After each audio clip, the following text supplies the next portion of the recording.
la thématique qui m'a été demandée, c'est essentiellement de voir un peu le cancer du rectum dans sa globalité.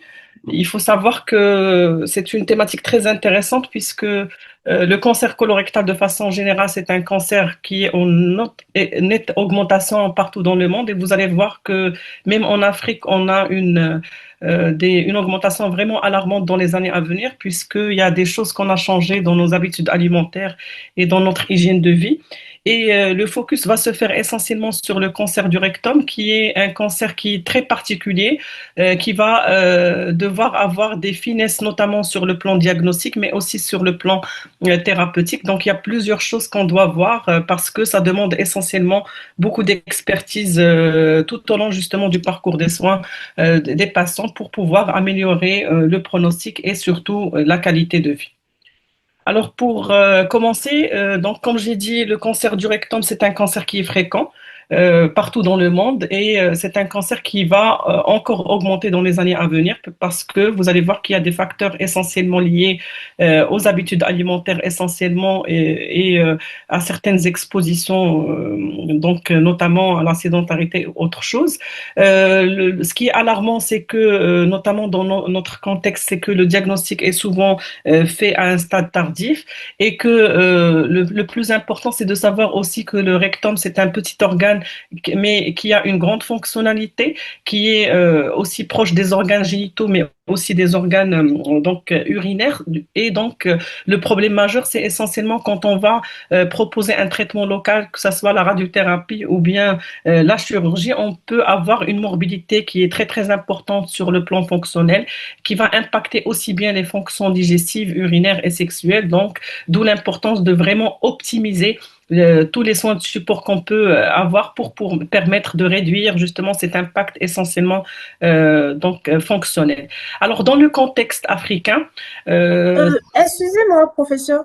oui, Je ne sais pas si vous, pour le partage d'écran, pardon, pour le partage d'écran, vous voyez pas les slides, non?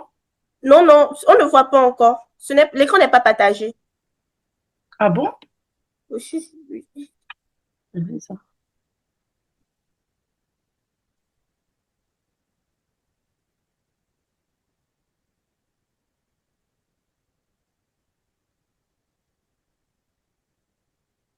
Là, c'est bon? Oui, c'est bon. D'accord. Alors, on reprend. Donc, pour ce qui est du contexte africain, il faut savoir que donc il y a une incidence vraiment importante du cancer colorectal. Il faut dire aussi que on a l'impression qu'en Afrique, on a plus de jeunes qui sont atteints, mais ceci est dû au fait que, comme vous le savez, en Afrique, on a beaucoup plus de jeunes par rapport à la population, notamment européenne ou américaine. Mais il faut aussi soulever un point très important qui est lié aussi à une biologie aussi tumorale qui peut être différente. Donc, on voit que peut-être que dans notre contexte, on a des cancers qui sont beaucoup plus agressifs. Et quand on parle d'agressivité, c'est généralement des patients qui sont beaucoup plus jeunes.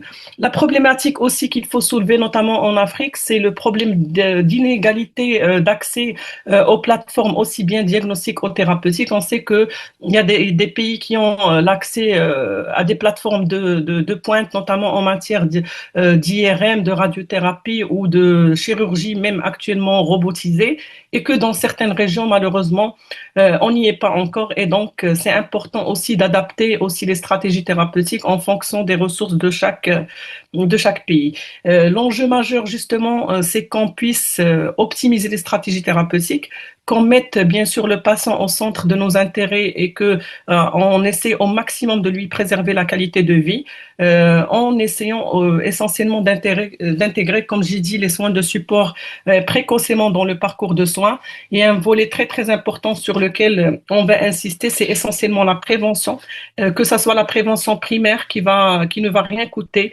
mais aussi la prévention secondaire qui va essentiellement s'intéresser au dépistage qu'on va devoir vraiment instaurer de façon très très rapide dans notre contexte pour éviter d'avoir des cancers qui sont déclarés, qui demandent beaucoup plus de coûts et aussi de stratégies thérapeutiques pour le traitement.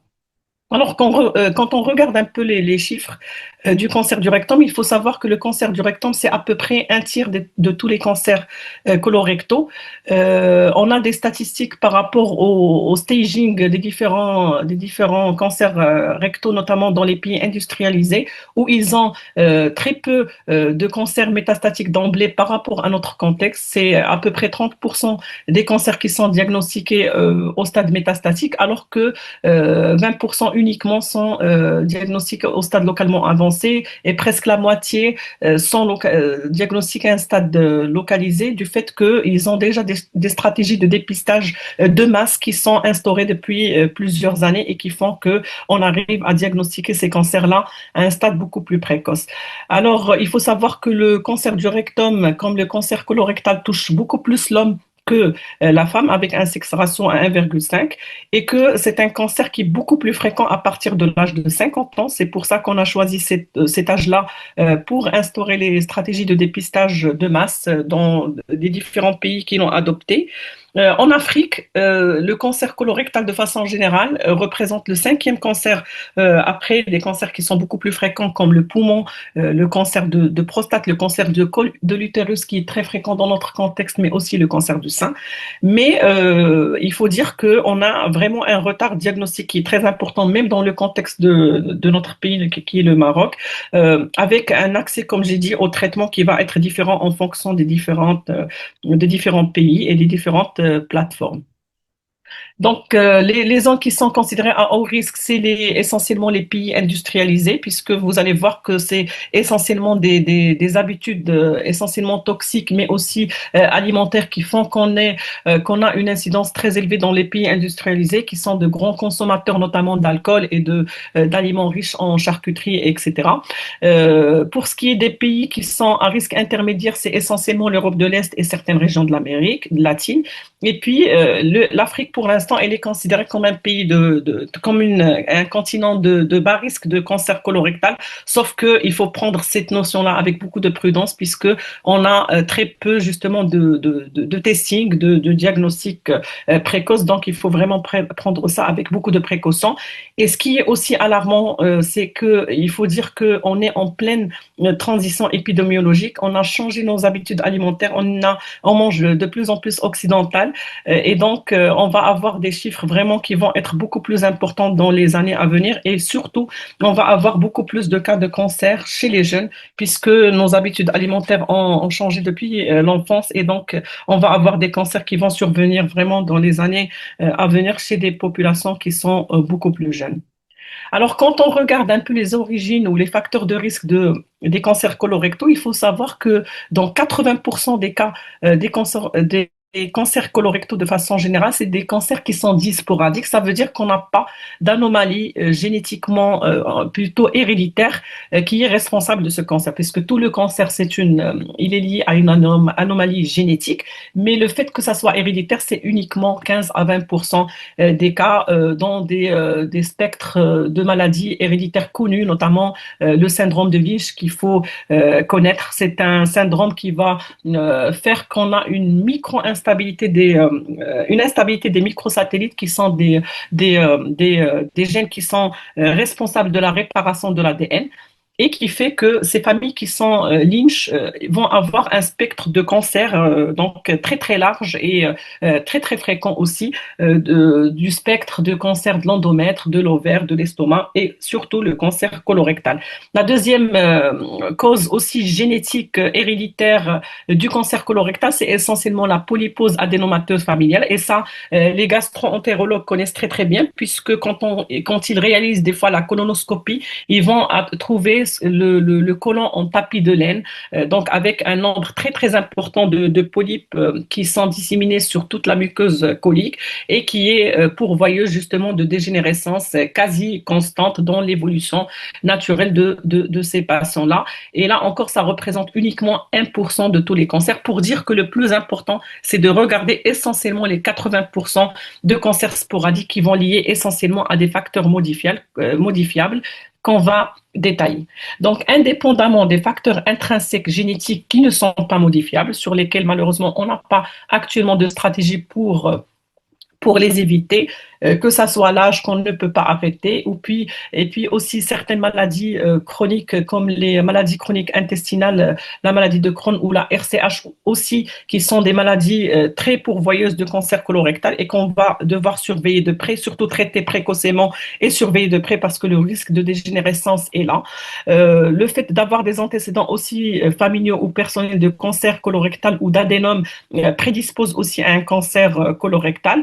Là, c'est vraiment les choses sur lesquelles on n'a pas malheureusement de possibilité de changer. Par contre, les facteurs qui sont modifiables c'est tout ce qui est en rapport avec ce qu'on mange et puis notre mode de vie essentiellement. Donc, il faut savoir que la viande rouge, la consommation de viande rouge essentiellement transformée est un facteur de risque majeur reconnu par l'OMS et par le CIRC comme étant un facteur carcinogène de groupe A.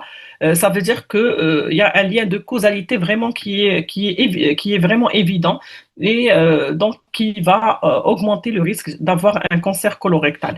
Il faut savoir que aussi par rapport à la charcuterie, il y a un papier récent qui vient de sortir qui montre que plus de 18% des cancers colorectaux sont dus à la consommation d'environ 50 grammes de charcuterie par jour. Donc pour dire que tous les aliments qui sont transformés, viande rouge, charcuterie ou autres, sont des véritables facteurs de risque de cancer colorectal de façon générale. Et puis, il faut dire aussi que l'alcool et la prise de tabac aussi, c'est des facteurs qui sont déterminants dans la survenue de cancer colorectal.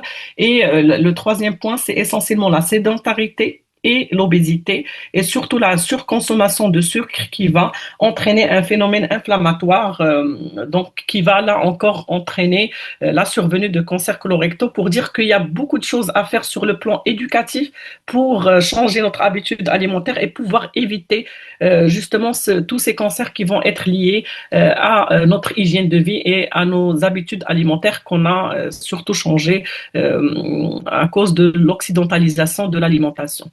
Et toujours dans ce sens, il y a une étude très très intéressante qui a été publiée dans The Nature donc le mois de décembre de l'année dernière. Une étude très intéressante. Pourquoi? Parce que c'est une étude qui a un long suivi. On a pris plus de 500 000 personnes, femmes, qui étaient vraiment chez qui on a fait un questionnaire alimentaire très très poussé et qu'on a suivi pendant plusieurs années. Et on est donc arrivé à avoir plus de 12 000 cas de cancer colorectal et on a pu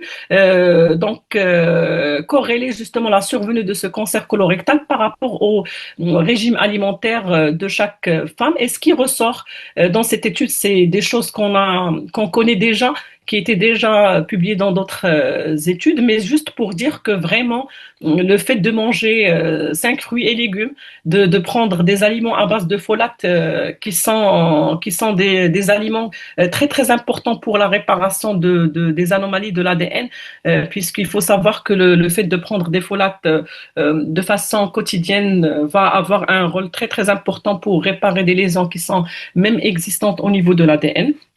Le deuxième élément important dans l'alimentation, c'est essentiellement le magnésium aussi qui ressort comme étant un facteur protecteur du cancer colorectal.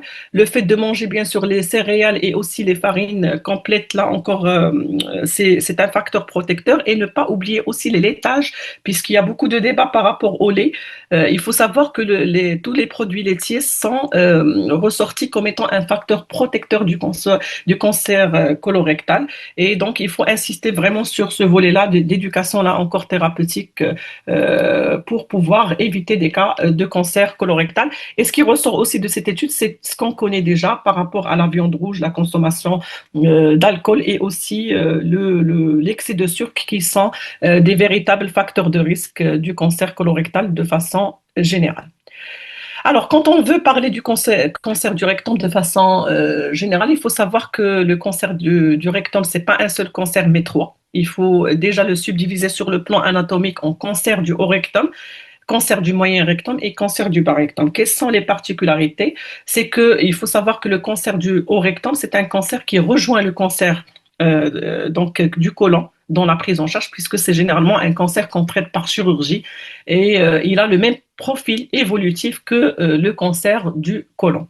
Par contre, quand on parle du cancer du moyen rectum et bas rectum, c'est un cancer qui a sa spécificité puisque on va devoir donner des traitements qui sont différents par rapport au rectum. C'est essentiellement un traitement à base de radiothérapie qu'on va discuter dans certaines indications. Et donc, c'est très important qu'on fasse déjà d'emblée la différence entre haut rectum et moyen bas rectum. Donc, sur le plan anatomique, c'est assez simple. Le bas rectum, c'est entre 0 à 5 cm de la marge anale. Le moyen rectum, c'est 5 à 10 cm. Et puis, le haut rectum, c'est entre 10, donc au-delà de 10 cm, 10 à 15 cm. Et ça, c'est un élément très, très important dans les décisions thérapeutiques qui va nous permettre de savoir ce qu'on va faire pour les prises en charge, que ce soit chirurgicales ou bien sur le volet de radiothérapie.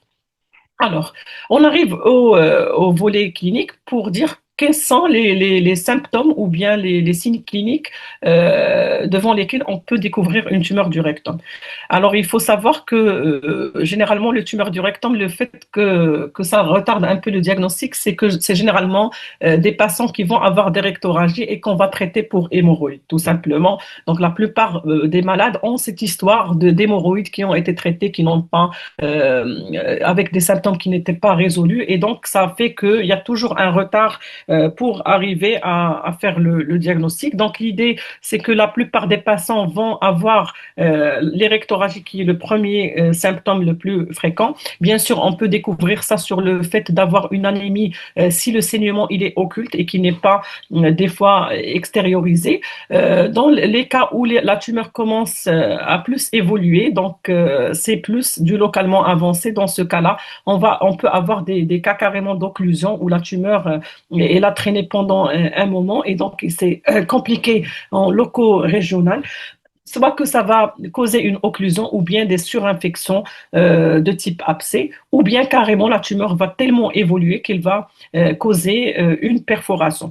Donc, c'est soit on a des signes locaux, soit on a des signes locaux régionaux, ou bien que la tumeur, elle devient d'emblée métastatique. Et dans ce cas, ça va être des signes qui sont en rapport avec les métastases. Les métastases les plus fréquentes dans les cancers colorectaux, c'est les métastases hépatiques. Donc, on peut avoir des malades qui vont avoir une fatigue, une altération de l'état général, des douleurs au niveau de l'hypocondre droit, ou bien carrément dans des cas où vraiment l'évolution elle est foudroyante, on peut avoir des patients qui sont ictériques d'emblée et chez qui le bilan d'expansion par la suite découvre que c'est des métastases ailleurs. Il y a des rares cas où on peut avoir des tumeurs qui sont tellement évoluées que ça peut être pourvoyeur justement de thrombose, puisqu'il faut savoir que le cancer, c'est une maladie qui est très thrombogène, et dans certains cas, donc, on peut avoir des évolutions vers des thromboses. Donc, les malades, ils sont hospitalisés pour une embolie pulmonaire ou bien une thrombose des veineuses profondes, et quand on creuse, on découvre que c'est une tumeur, notamment au niveau colique ou bien rectal. Alors, donc bien sûr, quand on a une histoire clinique de rectorragie ou bien de ballonnement abdominal ou ténèsme ou faux besoin ou autre, il faut toujours aller rechercher les antécédents personnels, faire vraiment un interrogatoire qui est très pertinent pour pouvoir ressortir avec des éléments très importants dans la décision thérapeutique, puisque vous allez voir qu'il y a des malades qu'on va devoir référer d'emblée dans la consultation oncogénétique parce qu'il y a vraiment une histoire familiale qui est très poussée. Il faut rechercher essentiellement les antécédents personnels de polypes ou de cancer colorectal antérieur, les maladies inflammatoires chroniques dont j'ai déjà parlé, notamment la maladie de Crohn ou la RCH, les malades qui ont déjà eu une chirurgie colorectale, et puis dans les antécédents familiaux, c'est essentiellement l'histoire de cancer colorectal au premier degré. Et bien sûr, il y a des familles qui sont déjà diagnostiquées Lynch ou de polypose adénomateuse familiale où les choses sont beaucoup plus claires. Il ne faut pas oublier, bien sûr, qu'il faut poser plusieurs questions par rapport à l'âge, aux comorbidités, puisque les comorbidités interfèrent essentiellement dans les décisions thérapeutiques. Exemple, des maladies cardiovasculaires qui peuvent freiner ou bien contre-indiquer carrément la prescription de certaines drogues de chimiothérapie qui ont un grand donc qui ont un grand risque justement cardiotoxique. Donc c'est important qu'on prenne en considération tous ces éléments-là pour les décisions thérapeutiques par la suite. Alors un deuxième point important, c'est par rapport à l'examen clinique. Il faut savoir que c'est très très important, malgré toutes les plateformes de radiologie qu'on peut avoir et les différents bilans que le malade peut avoir dans son dossier médical. L'examen clinique reste vraiment capital, parce que vous allez voir qu'il y a des choses qui ne peuvent pas toutes être détectées sur des bilans radiologiques. Alors, quand on a un patient qui a donc un cancer du rectum, l'examen clinique donc détaillé, il est très très important. Il faut évaluer son état général. Il faut faire un examen abdominal donc pour vérifier s'il a une ascite ou bien une hépatomégalie ou bien une masse carrément qui est palpable. Et surtout, il faut faire un examen des aires ganglionnaires. D'accord? Les aires ganglionnaires, c'est essentiellement le susclaviculaire qu'il faut examiner parce que quand vous faites des scanners thoraco-abdominaux, généralement, les radiologues ne prennent pas le susclave et vous allez considérer que le malade, il est localisé, d'accord, et qu'il va bénéficier d'un traitement par radiothérapie ou par chirurgie. Et par la suite, l'évolution va être dramatique puisque c'est des malades qui vont être pourvoyeurs de métastases en dehors du susclaviculaire. Et donc, ça change vraiment toute la stratégie thérapeutique. Donc, pour dire qu'on a déjà eu des cas comme ça, qu'on allait opérer et finalement, le jour même de l'opération, le chirurgien examine le susclave et découvre qu'il y a une adénopathie qui classe le malade directement en stade 4 et donc qui change vraiment tout le pronostic et la décision thérapeutique des patients. Donc, très, très important de garder l'examen des aires ganglionnaires, mais essentiellement le susclave, le ganglion de Troisier qui est un signe de dissémination des cancers digestifs de façon générale. Troisième point important, c'est par rapport au toucher rectal. Donc là encore, même si on fait toutes les imageries, le chirurgien doit faire le toucher rectal. C'est un élément très très important pour la prise de décision, notamment par rapport au type de chirurgie que le malade va prendre, et puis même pour voir un peu l'évolution de la tumeur et toutes les possibilités thérapeutiques qui vont être drivées par cet examen. Alors le toucher rectal, donc ça va nous permettre essentiellement de déterminer la distance de la tumeur par rapport à la marge anale, d'évaluer sa mobilité, parce qu'on peut dire qu'une tumeur est résécable, mais si elle est très fixée, c'est une indication de non-résécabilité. Donc, c'est des éléments très, très importants pour les chirurgiens pour la décision thérapeutique et puis essentiellement voir un peu l'extension circonférentielle de la tumeur. Après, bien sûr, quand on a tous ces symptômes, il faut passer au test qui va nous permettre d'avoir un diagnostic histologique, puisque pour parler de cancer du rectum, il faut avoir bien sûr la preuve histologique que c'est un cancer. Donc, l'examen qu'on réalise, c'est essentiellement la rectoscopie.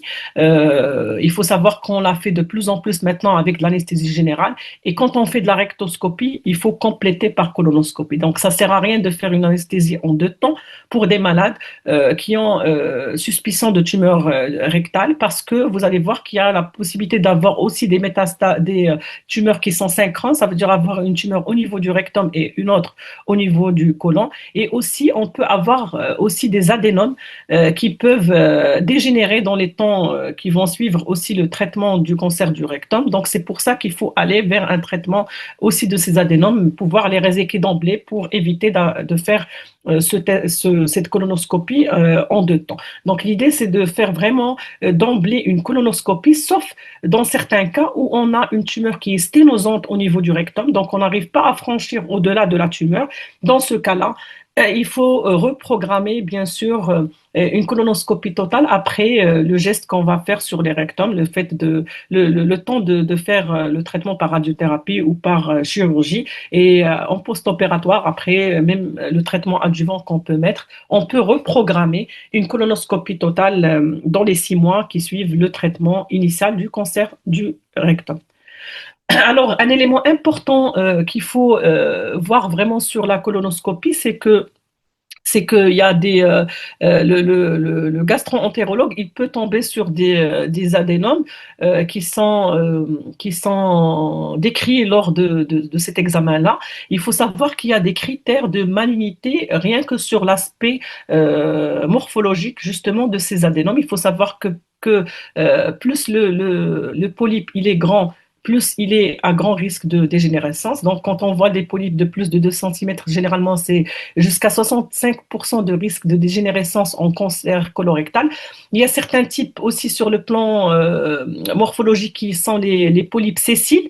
Les polypes sessiles, ils sont là encore considérés de mauvais pronostics et qu'ils sont très pourvoyeurs de cancer colorectal.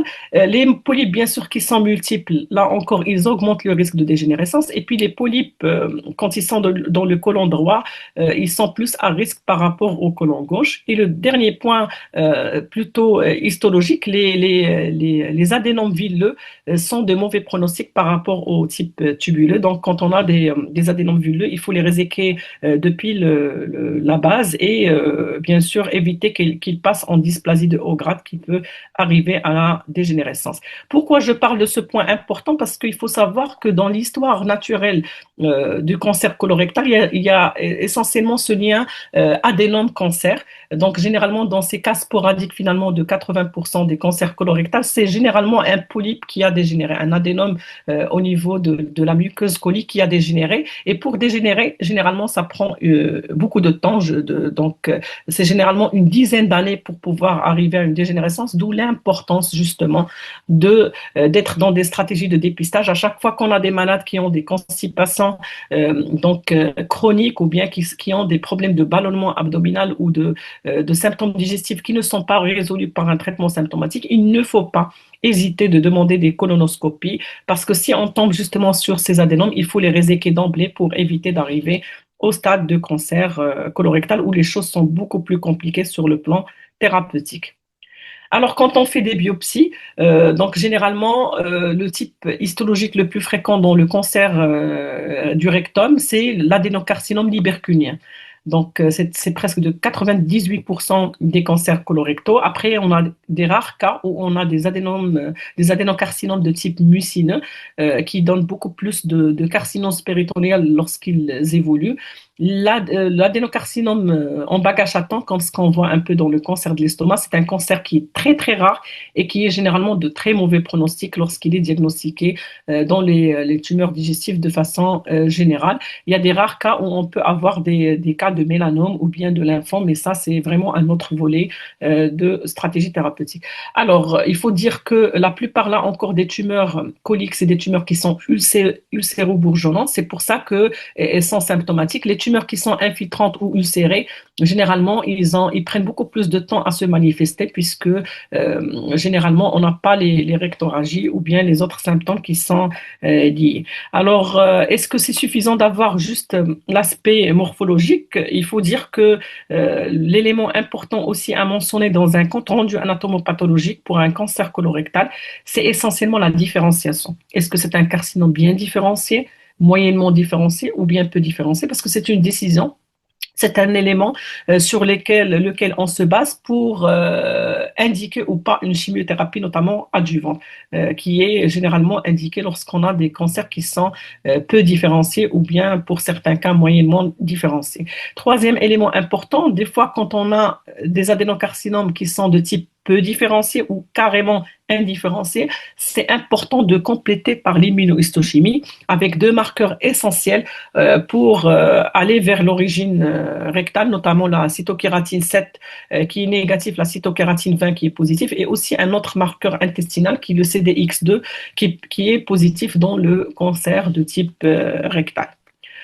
Alors, d'autres éléments aussi peuvent être très importants pour les thérapeutes, notamment les oncoradiothérapeutes. Et donc, ça doit être fourni par l'anatomopathologie. C'est essentiellement la réponse histologique au traitement néoadjuvant. Donc, normalement, pour les malades qui vont recevoir un traitement néoadjuvant, après chirurgie, donc les anatomopathologistes doivent répondre par rapport à la présence ou pas d'une réponse histologique complète sur la base de deux gradings donc, qui sont les plus utilisées, mais celle qui est la plus utilisée, c'est la deuxième, le score de régression modifié de Ryan, donc qui va classer un peu la réponse histologique en fonction de présence ou pas de cancer résiduel. Donc, est-ce qu'il y a de la fibrose au niveau de la pièce opératoire ou pas? Et c'est des éléments très importants pour pouvoir soit escalader le traitement adjuvant ou bien le désescalader quand on a des réponses histologiques complètes après un traitement néoadjuvant. Alors, il faut dire que pour tous les cancers de façon générale, on n'est plus à l'ère du cancer unique, mais plutôt on parle de plus en plus de cancers hétérogènes. Il faut savoir que actuellement, on ne peut plus traiter le cancer de la même façon. Il faut avoir une prise en charge qui est personnalisée et cette prise en charge, elle est basée essentiellement sur une classification moléculaire qui fait que le pronostic déjà, il n'est pas le même et même sur le plan thérapeutique, les cibles thérapeutiques ne sont pas les mêmes. Alors, il faut savoir que dans le cancer colorectal de façon générale, on parle maintenant de côlon droit et côlon gauche. Et le cancer du rectum, il rejoint le côlon gauche dans l'évolution et aussi sur le plan moléculaire. Donc, dans ce cancer-là, vous allez voir qu'il y a des cibles qui sont plus exprimées dans le cancer du côlon du rectum par rapport à d'autres cancers, notamment certaines mutations comme la mutation KRAS, la mutation HUR2, l'APC et la ATP 53. C'est des éléments qui sont très importants aussi bien sur le plan profil évolutif, mais aussi sur le plan thérapeutique. On va en parler dans le chapitre essentiellement du cancer métastatique. Pourquoi je vous dis que les marqueurs sont importants? Donc, il faut savoir que quand on parle de cancer du rectum, il faut savoir qu'il y a des éléments qui sont très importants à prendre en considération dans la décision thérapeutique. Quand on est dans les phases métastatiques, en fonction bien sûr de l'accès à la plateforme de biologie moléculaire, je sais que là encore en Afrique, on n'a pas tous une égalité face à cet accès à la biologie moléculaire, mais il faut savoir que c'est vraiment des éléments très très importants pour la décision thérapeutique. Donc notamment quand on va réaliser le testing GRAS et aussi le testing full RAS plutôt sur le cancer du côlon ou du rectum métastatique, ça va nous permettre de dire est-ce que le malade va répondre à une thérapie ciblée de type anti-EGFR ou pas. Donc, c'est un facteur essentiellement prédictif de réponse aux thérapies ciblées anti-EGFR.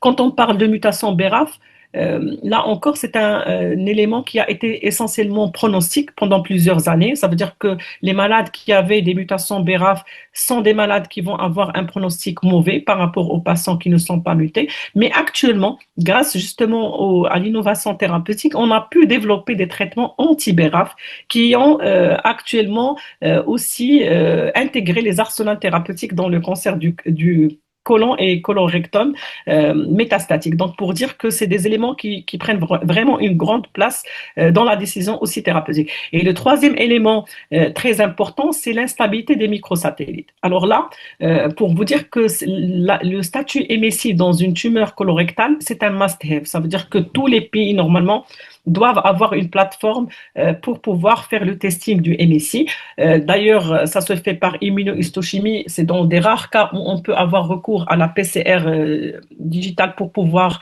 étayer le diagnostic. Mais si vous avez des anapathes qui sont formés, normalement, c'est le statut MSI peut être déterminé d'emblée sur toutes les tumeurs coliques qui sont diagnostiquées. D'ailleurs, il y a des recommandations de l'INCA voilà, qui stipulent que c'est le screening justement de ces MSI d'emblée pour toute tumeur colorectale. C'est impératif qu'on soit en situation localisée ou bien en situation métastatique. Pourquoi? Première chose, c'est que lorsqu'on a une instabilité des microsatellites, et c'est généralement 3% des cas, il faut savoir que ça peut être un élément qui va faire diagnostiquer le syndrome de Lynch, donc dont j'ai parlé. C'est des familles qui vont avoir un spectre très très large de cancer, que ce soit l'endomètre, l'ovaire, le sein, etc. Deuxième point important, c'est que pour nous, en situation adjuvante, quand on opère les malades et qu'on veut donner un traitement par chimiothérapie en adjuvant, là encore, le statut MSI, c'est un facteur prédictif de non-réponse au 5-fluorouracil seul. Donc, ça va nous permettre de plus optimiser le traitement quand on a une indication de traitement adjuvant. Donc, c'est un élément important pour les oncologues médicaux pour adapter le traitement en situation adjuvante. Et troisième élément important pour le MSI, c'est quand on est dans les situations métastatiques du cancer rectal notamment, et quand on a un statut MSI high, ça implique un traitement par immunothérapie. Et donc, ces malades-là ne doivent pas bénéficier de traitements par chimiothérapie ou par chirurgie, etc. Parce que le plus important, c'est qu'on les mette sous traitement par immunothérapie, parce que vous allez voir que c'est des traitements qui ont vraiment bouleversé la prise en charge de ce cancer-là en situation métastatique. Certes, le statut MSI, c'est 3% des cancers rectaux, mais c'est très important qu'on détermine ces 3% des patients qui vont avoir vraiment un suivi très, très personnalisé dans leur parcours de soins. Donc, c'est important qu'on le fasse d'emblée pour pouvoir établir à l'avance les stratégies thérapeutiques. Alors, à part le volet bien sûr de biopsie et d'anatomopathologie, pour tout patient qui a un adénocarcinome du rectum, c'est important qu'on fasse donc un bilan de staging initial pour qu'on puisse là encore adapter la stratégie thérapeutique. Alors, quel est le bilan minimaliste qu'il faut faire? D'abord, le scanner thoraco-abdominal. Là encore, comme je vous ai dit, généralement, ce scanner, pour les équipes qui sont formées, ils font quelques coupes sur le susclave. Donc, il y a de plus en plus les radiologues sont de plus en plus avertis justement pour pouvoir voir s'il y a des adénopathies, notamment en susclaviculaire. Alors, l'idée de faire un scanner, c'est essentiellement de rechercher des localisations secondaires. Il faut dire que dans le cancer du rectum, c'est essentiellement les métastases hépatiques qui sont le premier site de méta. Et d'ailleurs, le fait d'avoir des métastases hépatiques, c'est de meilleurs pronostics que d'avoir de la carcinose péritonéale ou bien des métastases osseuses dans un cancer du rectum. Deuxième site métastatique aussi fréquent, c'est le cancer les métastases pulmonaires. Et là, ces deux éléments sont très importants à mettre en point parce que le fait d'avoir des métastases, vous allez voir dans le volet thérapeutique, on parle de métastases résécables ou pas, donc il faut vraiment déterminer le site, déterminer le nombre, etc. et faire des mesures vraiment très précises pour pouvoir adapter là encore la stratégie thérapeutique. Deuxième examen qui est essentiel dans tout cancer du rectum, c'est l'IRM rectal. Ça, vraiment, c'est un élément sur lequel on se base pour pouvoir discuter les cas en RCP. Donc, l'IRM rectal, c'est un examen qui va nous permettre de choisir ou pas un traitement néoadjuvant, d'avoir des éléments essentiellement pronostiques qui sont très importants pour le chirurgien, pour l'oncologue, pour le radiothérapeute, pour pouvoir savoir quel traitement il va proposer. Et puis, même quand on propose un traitement néoadjuvant, notamment par radiochimiothérapie, c'est un excellent examen pour pouvoir évaluer la réponse thérapeutique par rapport à la RCC notamment. Donc, les radiologues doivent être bien formés en matière d'IRM et généralement, il faut avoir des images qui sont pondérées en T2 et des séquences essentiellement des diffusions. Donc, l'élément pronostic majeur qu'il faut avoir dans chaque compte rendu d'IRM rectal, c'est la présence d'envahissement veineux extramural et je vais le détailler sur un schéma. Ça, c'est vraiment un élément très important pour les chirurgiens pour savoir s'il va pouvoir faire une chirurgie R0 ou pas. Et donc, c'est un élément très, très important pour la prise de décision. Des fois, sur l'IRM, on peut découvrir des métastases ganglionnaires qui sont en dehors du site loco-régional et là encore qui peuvent classer les malades en stade métastatique. Ceci dit, le scanner aussi, c'est un excellent examen pour évaluer tous l'atteinte ganglionnaire, qu'elle soit au niveau abdominal, mais aussi au niveau susclaviculaire. Un troisième élément important, c'est l'échographie endorectale. Il faut savoir que très peu de centres, notamment même dans notre pays, disposent de l'échographie endorectale. C'est un examen qui est vraiment de pointe. Là encore, il faut avoir des radiologues qui sont formés. Et il faut dire que l'échographie endorectale, elle est meilleure que l'IRM en matière de précision de l'extension pariétale de la tumeur. Donc, on fait rentrer la sonde au niveau rectal et on regarde l'extension pariétale qui va faire la différence entre une tumeur T1 ou T2 ou TX in situ, tout ça pour pouvoir proposer ou non un traitement local dans des cas de cancer qui sont vraiment diagnostiqués à un stade précoce. Donc, il y a des services qui utilisent cette échographie endorectale de façon très précise dans des indications, là encore, de tumeurs qui sont limitées à la paroi rectale.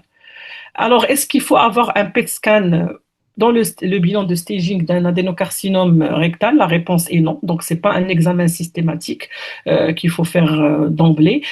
Par contre, c'est un examen que certains chirurgiens, notamment dans notre structure, utilisent lorsqu'ils vont aller opérer des métastases hépatiques vraiment multiples, où là, le risque de morbidité il est très important, pour s'assurer que les métastases sont liver only. Ça veut dire que c'est une maladie métastatique qui est limitée au niveau du foie. Parce que le PET scan, il peut sortir avec des surprises, avoir des adénopathies ailleurs qui font que même si on agit sur le foie, on risque d'avoir des évolutions liées au fait qu'on a une dissémination ailleurs.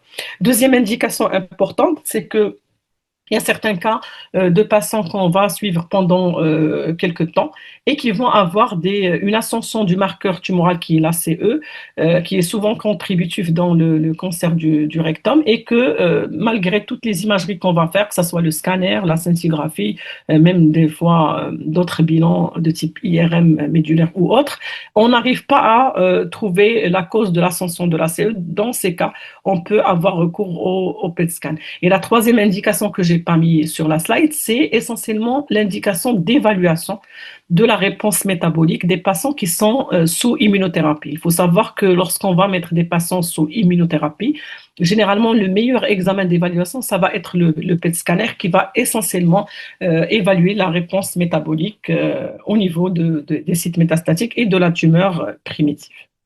Alors, à l'issue de tous les bilans qu'on va réaliser, donc on va avoir un staging, donc une classification selon la TNM, la huitième édition, qui est publiée et qui va nous permettre de parler de différents stades du cancer. Donc, on parle de CT NM quand on est dans le la classification clinique, et puis quand on opère les malades, c'est PTNM, ça veut dire post-opératoire TNM classification. Donc l'idée, c'est de vraiment faire un staging qui va nous permettre de décider en fonction de l'extension au niveau du T, de l'extension ganglionnaire, ou aussi présence ou pas de métastases. Et même dans les métastases, il faut savoir est-ce que c'est des méta-hépatiques ou bien c'est des métastases en dehors du foie.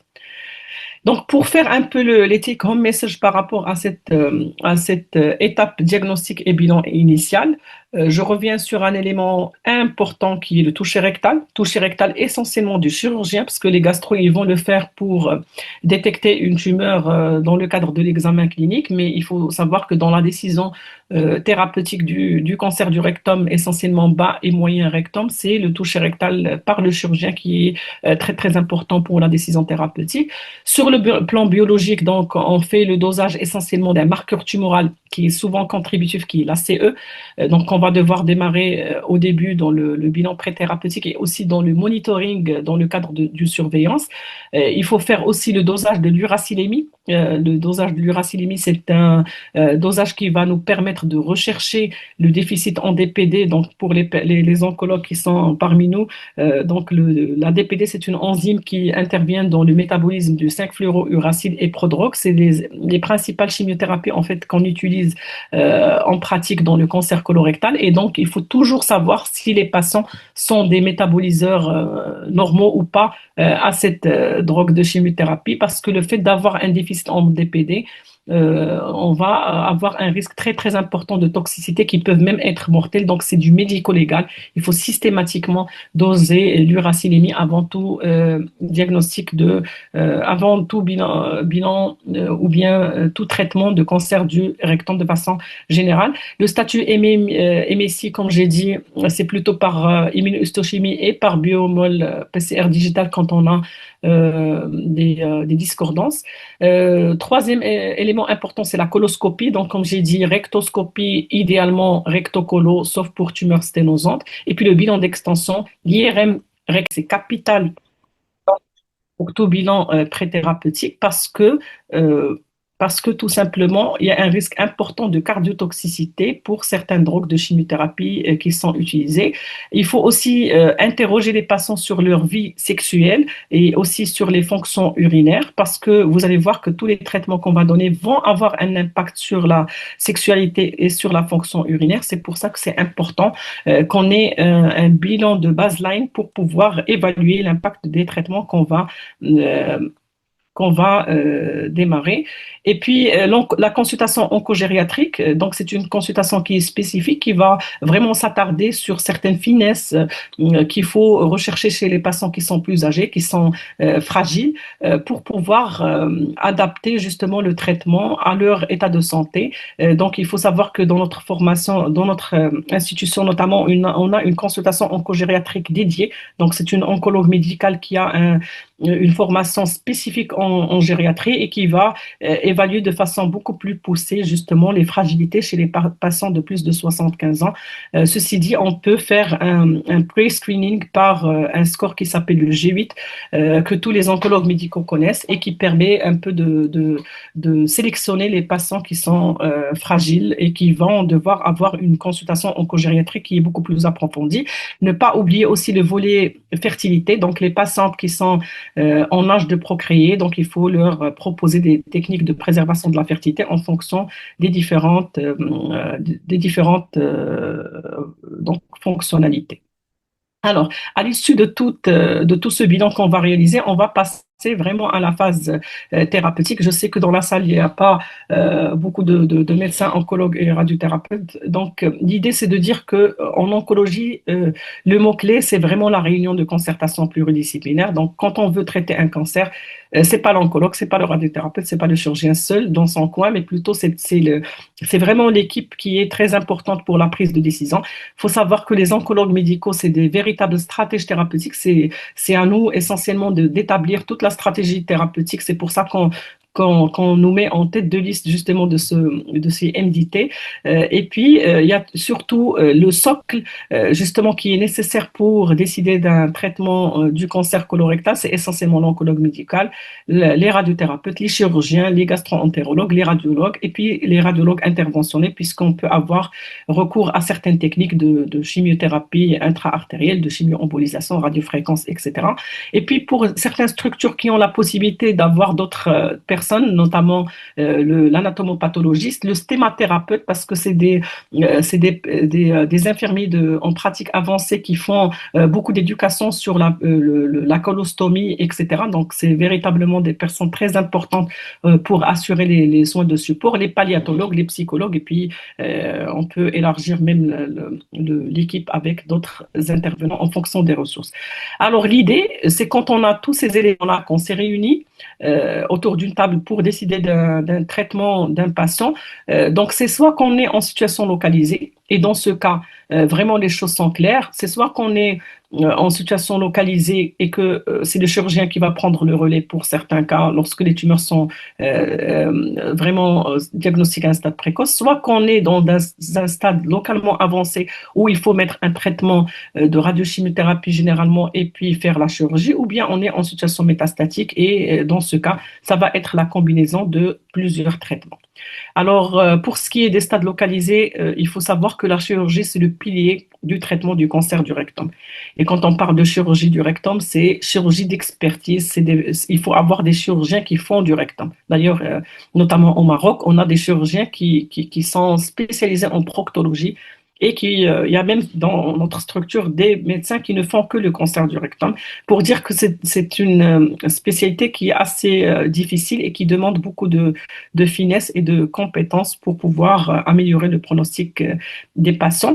L'idée quand on opère un cancer du rectum, c'est quoi? C'est qu'il faut réséquer en totalité la tumeur, réséquer en totalité le mésorectum, je vais détailler c'est quoi, avoir des marches distales qui sont saines et surtout essayer au maximum de préserver l'innervation pelvienne parce que cette innervation, elle a un rôle sur la sexualité, sur la fonctionnalité de la vessie, etc. Donc c'est très important qu'on fasse une préservation de l'innervation pelvienne.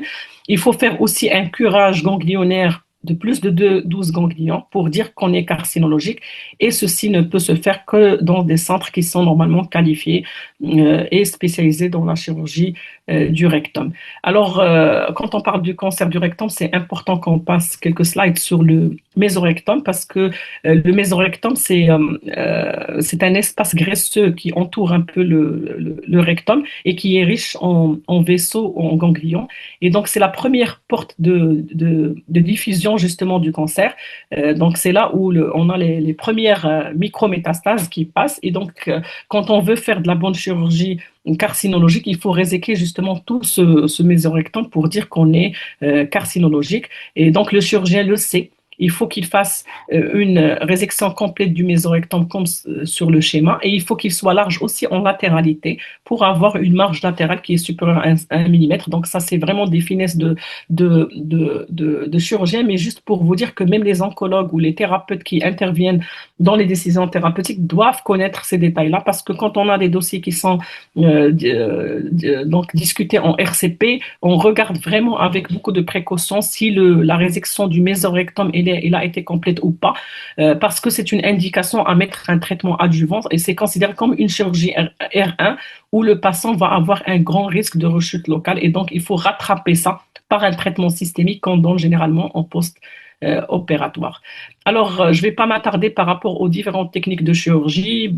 L'idée, c'est que on raisonne en fonction de la distance par rapport à la marge anale et on raisonne en fonction de résécabilité ou pas de cette tumeur, sans oublier qu'il y a certaines tumeurs qui sont très petites, notamment les tumeurs T1, N0, où la possibilité d'un traitement local, elle est toujours discutée par des équipes qui sont expertes. Alors, le deuxième point important dans le traitement du cancer localisé, c'est que, comme j'ai dit au début, quand on a un risque de récidive de la maladie, il faut donner une chimiothérapie adjuvante. La chimiothérapie adjuvante, son rôle, c'est quoi? C'est d'essayer d'éradiquer les micrométastases qui sont relarguer lors de la chirurgie pour éviter justement d'avoir un risque de récidive, que ce soit local ou bien à distance. Donc, généralement, on le fait à partir de 40 jours en post-opératoire et on adapte en fonction du déficit en DPD, du bilan cardiaque et puis aussi du profil de chaque malade. Alors, ça, c'était pour la chirurgie. Deuxième traitement local très important dans le cancer colorectal, c'est le cancer du rectum plutôt, c'est la radiothérapie. La radiothérapie a été développée dans le cancer du rectum à partir des années 2000. L'idée, c'est que au début, on la faisait pour des tumeurs qui sont très localement avancées, pour pouvoir avoir ce qu'on appelle le downstaging tumoral, réduire la taille pour pouvoir essayer de réséquer la tumeur en totalité, donc un peu aider le chirurgien à avoir une tumeur plus petite et plus facile à enlever. Il faut dire qu'il y a plusieurs schémas de radiothérapie qui sont utilisés. Donc généralement, il y a le schéma court et puis il y a le schéma de radio et chimiothérapie, donc radiothérapie seule ou radiochimiothérapie. Donc, je ne vais pas passer sur les détails par rapport à ça, juste je vais parler essentiellement des machines de radiothérapie. Là, encore dans le contexte de l'Afrique, je sais que l'accès à la radiothérapie n'est pas le même dans les différents pays. Donc, il faut savoir que la plupart des centres disposent de l'appareil de cobalt, qui est beaucoup moins précis. Pourquoi je parle de la radiothérapie et des machines? Parce qu'il faut savoir que le rectum, c'est un petit organe qui est vraiment à proximité de plusieurs autres organes comme la vessie, les anses digestifs, les organes génitaux, etc. Et donc, quand on veut irradier essentiellement cet organe, on a un risque important de toxicité des organes de voisinage. Donc, l'idée, c'est d'essayer au maximum d'avoir des machines qui sont ciblées, notamment les accélérateurs linéaires, donc qui sont notamment disponibles dans notre pays, qui sont certes coûteux, mais qui vont avoir vraiment une meilleure précision sur le plan donc de l'imagerie pour pouvoir éviter de toucher les organes de voisinage et donc on va avoir moins de toxicité et moins de morbidité pour les patients. Donc c'est vraiment très important de prendre en considération ce volet-là. Puis par la suite, la question qu'on se pose souvent, c'est que quand on fait une radiothérapie, à quel délai on va opérer les malades? Généralement, il faut savoir que pour certains protocoles, notamment le schéma court, on fait une chirurgie de 7 à 10 jours après, mais quand on fait une RCC, radiochimiothérapie, généralement, on opère les malades entre 6 à 8 semaines après le traitement par radiochimiothérapie. Alors ça, c'était vraiment le standard thérapeutique jusqu'aux années 2000, 2020, où les choses ont changé. Vous allez voir qu'il y a ce qu'on appelle le principe de TNT, ça veut dire tout donner au début, le traitement néoadjuvant total. Ça veut dire que pour des malades qui ont des tumeurs localement avancées du rectum, au lieu de faire radiothérapie et opérer et par la suite refaire une chimio adjuvante, on donne la totalité d'emblée. Et c'est vraiment ce qu'il faut faire quand on a un cancer du rectum localement avancé parce qu'il a démontré vraiment beaucoup de bénéfices en matière de réduction de risque de récidive de la maladie et puis surtout dans l'amélioration de la survie globale de ce cancer-là grâce au traitement néoadjuvant total. Alors, deux stratégies majeures. Je vais pas m'attarder là encore sur ça, juste pour dire que ce qui a évolué aussi à l'ère du traitement néoadjuvant total, c'est que carrément, on peut discuter en RCP des cas de malades chez qui on a fait un traitement néoadjuvant total et qu'on se pose la question de ne pas l'opérer carrément. D'accord? Donc, c'est ce qu'on appelle la conservation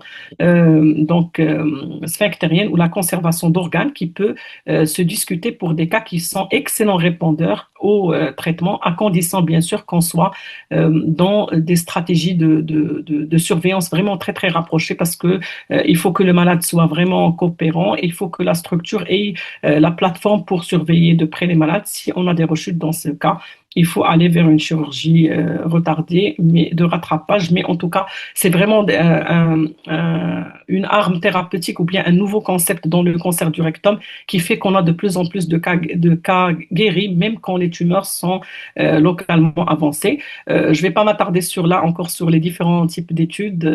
L'idée, c'est de dire qu'il y a vraiment un essai qu'on utilise vraiment de pratique courante, qui est l'étude Prodige 23. Et l'idée, c'est ça, c'est de mettre une chimiothérapie, faire la radiothérapie et opérer ou pas les patients par la suite en fonction des discussions en RCP. Alors, je vais passer par rapport à tout ça et je vais arriver au cancer du rectum métastatique. Alors, l'idée que je veux passer essentiellement pour le cancer du rectum métastatique, c'est que quand on parle de métastase, généralement, la plupart des praticiens, ils sont réticents pour eux avoir un cancer métastatique. Ça veut dire que le cancer, il est en palliatif. Et quand on dit palliatif, ça veut dire que c'est des malades qui vont avoir des survies qui sont vraiment très courtes. Or que quand on parle de cancer aussi rectal métastatique, c'est généralement des malades qui peuvent vivre même 10 ans et au-delà, grâce essentiellement à deux choses qu'il faut prendre en considération. La première chose, c'est que les malades qui vont avoir un cancer qui est métastatique, même quand il est métastatique, il faut toujours discuter la chirurgie. Notamment quand on a des métastases hépatiques, on peut toujours discuter les dossiers en RCP pour proposer une chirurgie hépatique. Et puis la deuxième chose, c'est qu'on a beaucoup de choix thérapeutiques, notamment la chimiothérapie qui est le premier traitement qui a été découvert, mais il faut aussi avoir accès aux thérapies ciblées qui en a encore allongé la survie des patients. Donc là, vous voyez sur des courbes à partir des années 1980 par rapport à ce qu'on a maintenant, on est à 30 mois de survie globale cancer du côlon métastatique et on a ça, c'est des médianes. Ça veut dire qu'il y a des malades qui vont vivre encore plus. Mais juste pour dire que en quelques années, donc on a eu vraiment des progrès qui sont majeurs et qui sont liés au fait que même dans les stades métastatiques, on parle de résécabilité des métastases, on parle de multilignes de chimiothérapie, on parle de multilignes de traitement par thérapie ciblée, on parle de traitement personnalisé et donc tout ça fait que la survie des malades elle augmente donc tout au long 2 années à venir. Donc toujours lors des RCP, on a des discussions, comme j'ai dit, par rapport aux méta-hépatiques. Vous voyez que sur les deux images, il y a des cas où les choses sont claires, où les chirurgiens nous disent tout simplement que les métastases sont multiples et qu'ils ne peuvent pas réséquer, de même que pour certains cas de tumeurs, de métastases pulmonaires. Mais par contre, il y a des cas où, quand on opère les malades, ils vont avoir une survie qui est comme celle des patients qui sont localisés. Donc l'idée, c'est de vraiment, vraiment être en contact avec des équipes de pointe qui font de la chirurgie hépatique, qui font de la bonne chirurgie hépatique dans le cancer du rectum, parce que vraiment, ça change la donne pour nos malades. Alors là, une question aussi récurrente en RCP, c'est que quand on a des malades qui ont un cancer du rectum métastatique, notamment au niveau du foie, est-ce qu'on va opérer la métastase hépatique en premier? Est-ce qu'on va opérer le rectum en premier? Est-ce qu'on fait les deux? Donc généralement, il y a deux stratégies qu'on appelle soit l'attitude classique, ça veut dire aller vers le rectum qui est la tumeur primitive et par la suite opérer les métastases, ou bien faire l'attitude réverse, ça veut dire aller vers la métastase hépatique au début et opérer le rectum par la suite. Donc ça, c'est des discussions qu'on va avoir au fur et à mesure avec les différents membres de la RCP. L'idée vraiment dans le cancer qu'il faut retenir quand on est dans le cancer du rectum métastatique, c'est que il faut optimiser les lignes thérapeutiques. Ça veut dire que l'idée, c'est que de bien déterminer la première ligne thérapeutique, mais surtout d'essayer au maximum d'exposer les patients à des lignes de chimiothérapie ou bien de traitement ciblé tout au long de leur parcours de soins, parce que c'est ça ce qui fait que la survie des patients augmente.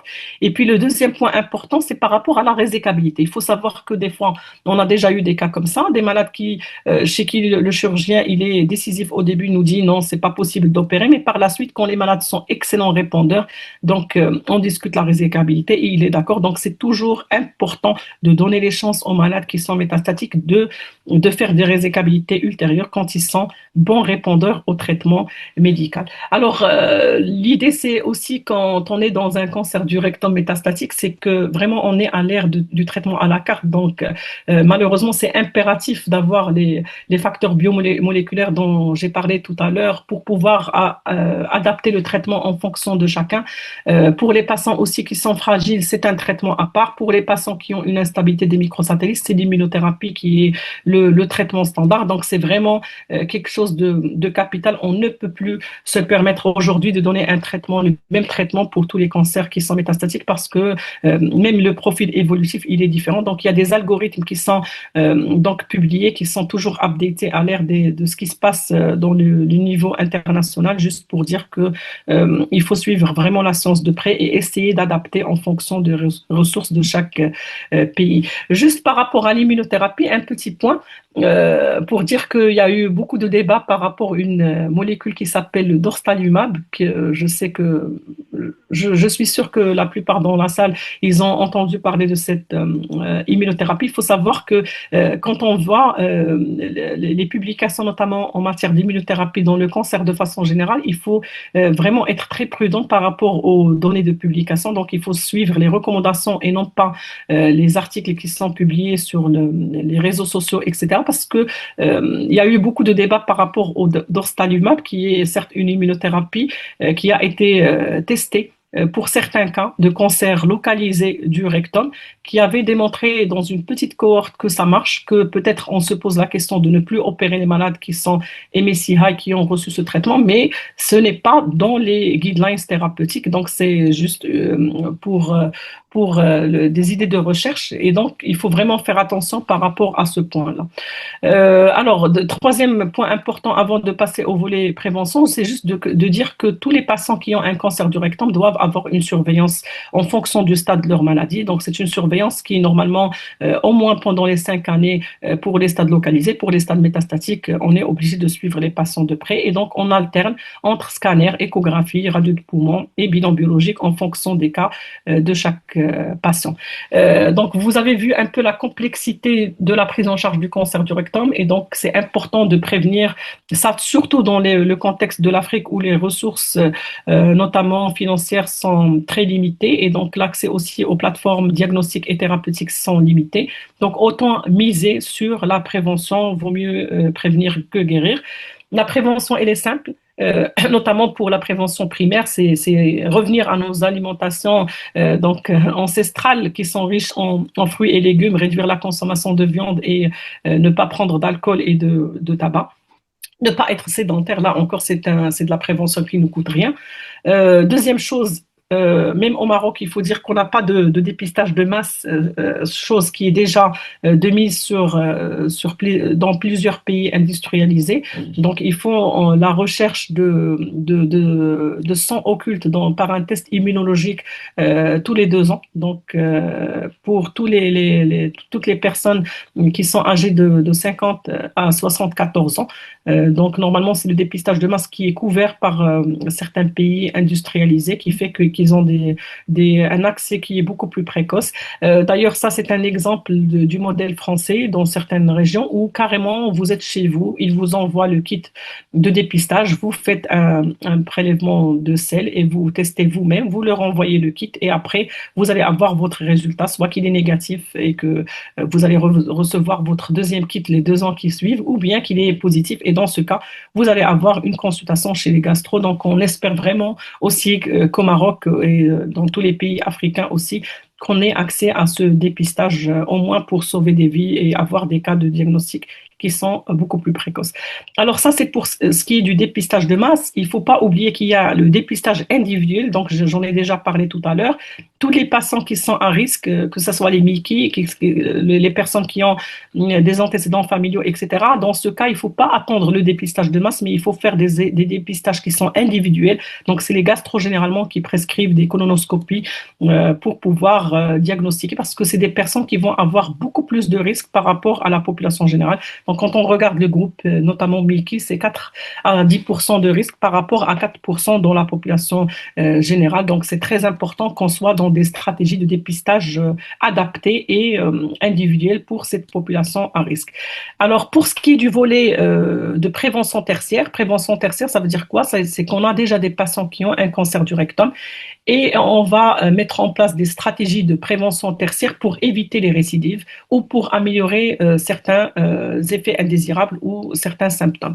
Alors, il faut savoir que là encore, il faut revenir sur des choses simples. Le fait de consommer des noix de pécan, noix de cajou, etc., peut réduire le risque de récidive du cancer du rectum, notamment de stade 3, de 50%. C'est énorme. C'est plus ce qu'on peut voir même avec la chimiothérapie pour dire que c'est des petites choses qu'il faut introduire dans l'éducation thérapeutique des patients atteints de cancer du rectum, notamment stade 3, pour réduire. Donc, ce qu'on demande généralement aux patients, c'est de manger presque 250 grammes de noix par semaine, parce que c'est riche en oméga 3 et ça réduit de façon très très importante le risque de récidive de maladie. De même que l'activité physique, là encore, papier sorti dans le neige, donc c'est une revue de renommée qui dit tout simplement que les patients qui vont avoir une activité d'exercice physique vraiment coaché, etc., et qu'on a surveillé de près après un traitement du cancer du côlon de façon générale, vont avoir une réduction de risque de récidive de 30%. C'est énorme. Ce qu'on peut sauver juste avec de l'activité physique, là encore, qu'il faut instaurer. Donc, pour dire que c'est très important qu'on accompagne aussi les malades qui ont été traités pour un cancer pour éviter les risques de récidive par des choses simples, notamment le sport ou bien la prise de noix. Et la troisième chose, c'est par rapport à la prise d'aspirine. Donc, il faut savoir qu'il y a un tout petit sous-groupe de malades qui représentent à peu près 20% des cancers du côlon ou du rectum, qui vont avoir une anomalie au niveau du PI3K. Donc, c'est une mutation qu'on va devoir rechercher au début. Et s'ils sont mutés, qu'on donne de l'aspirine qui ne coûte absolument rien, à la dose de 160 mg, ils vont avoir là encore une réduction du risque de récidive de 50%. Ça, c'est vraiment des choses de pointe sur lesquelles on doit vraiment démarrer rapidement pour éviter le coût de récidive de cancer colorectal qui va nous coûter beaucoup plus que ces stratégies de prévention. Donc, je crois que j'ai été très, très longue. Je vais terminer par dire que donc, dans le cancer du rectum, les mots-clés, c'est la nécessité d'avoir une stadification précise, radiologue expert, chirurgien expert aussi par la suite. Et donc, il ne faut pas hésiter de référer les cas complexes pour les centres experts. C'est très, très important pour améliorer le vécu des patients. Malheureusement, on ne peut plus traiter le cancer du rectum de la même façon. C'est une prise en charge qui doit être vraiment personnalisée et qui va avoir comme objectif essentiellement la qualité des patients. C'est important d'impliquer les patients dans le processus de décision thérapeutique, parce que quand on va proposer à un patient une colostomie définitive, il faut qu'il soit bien sûr coopérant et qu'il signe un consentement comme quoi il a été informé par rapport à ces options thérapeutiques. Et surtout, il ne faut pas oublier qu'il faut bien sûr adapter les stratégies thérapeutiques aux ressources locales, avoir des référentiels qui sont contextualisés en fonction des ressources, et puis surtout ne pas oublier que la décision se discute toujours en réunion de concertation pluridisciplinaire. Et je vous remercie pour votre attention. Merci infiniment, professeur, pour cette présentation remarquable, riche en contenu et d'une grande valeur pédagogique. Nous allons à présent passer à la phase des questions-réponses. Alors, lorsque vous souhaiterez intervenir, merci de lever la main. Une fois la parole accordée, veuillez vous présenter brièvement avant de formuler votre question ou votre remarque afin de nous permettre de mieux vous connaître. Nous vous serons également reconnaissants de bien vouloir baisser la main à la fin de votre intervention afin de faciliter la gestion des échanges. Merci. Euh, alors, bonjour, monsieur Ali Ben. J'espère que vous allez bien. Vous avez la parole.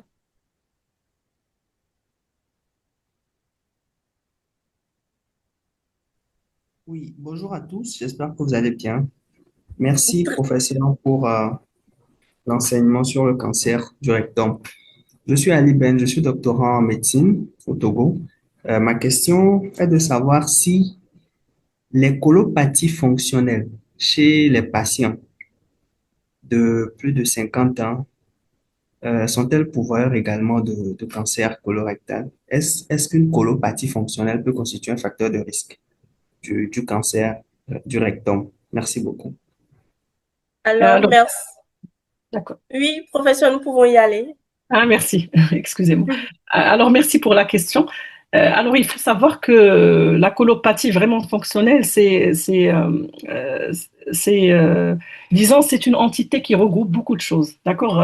Même les gastro, quand ils voient des malades qui ont des ballonnements, la première chose auquel ils pensent, c'est la colopathie fonctionnelle. Alors que quand on creuse et qu'on fasse des fois même la colonoscopie, on découvre qu'il y a plusieurs polypes qui peuvent justement ralentir le transit digestif et qui font que, voilà, on a pris à tort le patient pour une colopathie fonctionnelle alors que ce n'est pas le cas. Donc l'idée, c'est que quand on a ce genre de symptômes, il faut toujours faire la colonoscopie. Quand on a véritablement diagnostiqué que c'est une colopathie fonctionnelle, dans ce cas, ce n'est pas un facteur de risque de cancer colorectal, ça n'a pas été recensé comme étant un facteur de risque dans les différentes études, mais en tout cas, l'idée, c'est que ça doit être vraiment le diagnostic d'élimination. C'est ça l'idée majeure, parce que le retard justement de diagnostic de cancer du rectum, du cancer colorectal de façon générale, c'est le fait de prendre les symptômes pour de la colopathie fonctionnelle, alors que ce n'est pas le cas. D'accord? Donc vraiment, il faut être très très vigilant par rapport à ce point-là. Et si c'est une véritable colopathie fonctionnelle, dans ce cas, ce n'est pas un facteur de risque. Donc en tout cas, il n'y a pas de démarche de dépistage spécifique pour colopathie fonctionnelle, contrairement aux maladies inflammatoires, etc., qui sont beaucoup plus pourvoyeuses de cancer colorectal. Ok, merci infiniment, professeur, pour cette réponse et avec la réaction de monsieur Ben, je pense qu'il a eu satisfaction. Alors, nous allons à présent passer la parole à monsieur Sankara. Bonjour, monsieur Sankara, j'espère que vous allez bien. Vous avez la parole. Bonjour, je vais très bien et chez vous aussi. Très bien. Merci, professeur, pour la présentation. Moi, c'est Sayouba Sankara. Je suis doctorant en médecine et ma question concernait la sodomie. Quel est le rôle que la sodomie joue dans la génération du cancer colorectal? Est-ce un facteur de risque ou bien ça n'a pas de rapport avec la génération du cancer du rectum? Merci. Alors, il faut savoir que pour la sodomie, en fait, les papiers qui ressortent, c'est essentiellement la liaison HIV et certains types de cancers, notamment le cancer anal, et non pas le cancer du rectum lui-même. Donc, mais pour ce qui est de l'adénocarcinome rectal, il n'y a pas eu d'évidence pour dire que la sodomie, c'est un facteur de risque, contrairement aux autres types de cancers, notamment le cancer anal qui est de type plutôt carcinome épidermoïde du canal anal, qui ressort comme étant un cancer qui est beaucoup plus fréquent chez les pratiquants de sodomie. Ok, merci pour votre réponse, professeur. Dans la discussion, nous avons Dr Kamara Mamoudou, qui est radiologue en Guinée et qui voudrait bien que vous reveniez sur les critères de résécabilité. D'accord. Alors, quand on parle de cancer du rectum, il y a deux choses à prendre en considération. Cancer du rectum localisé, cancer du rectum métastatique. Parce que la résecabilité, elle se discute pour les deux. Alors, pour le cancer du rectum localisé, on parle bien du cancer bas et moyen rectum. Le critère de résecabilité le plus important, c'est de voir sur l'IRM la clairance latérale. Est-ce qu'elle est supérieure ou inférieure à 1 millimètre? Et puis, la présence de ganglions à distance du loco-régional, ça veut dire à distance du site de drainage fréquent du rectum, et puis l'envahissement du sphincter. L'envahissement du sphincter, même les radiologues, quand ils font une bonne IRM avec des séquences de diffusion, peuvent répondre par rapport à ce point-là.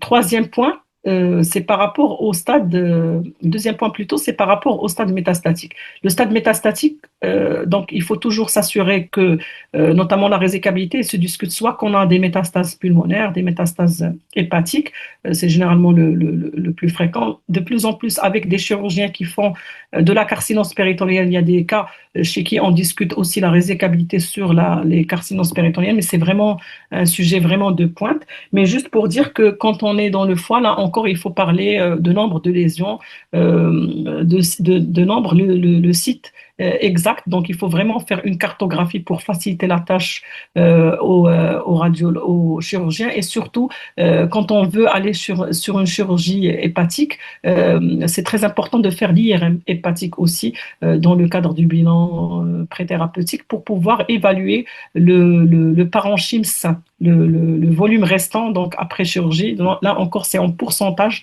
que les radiologues estiment pour pouvoir discuter ces cas en RCP donc à chaque fois. Mais disons que toujours clairance latérale dans le localisé et puis le site, le nombre et la présence ou non de nodules ou bien de lésions en dehors du foie lorsqu'il s'agit de maladies métastatiques.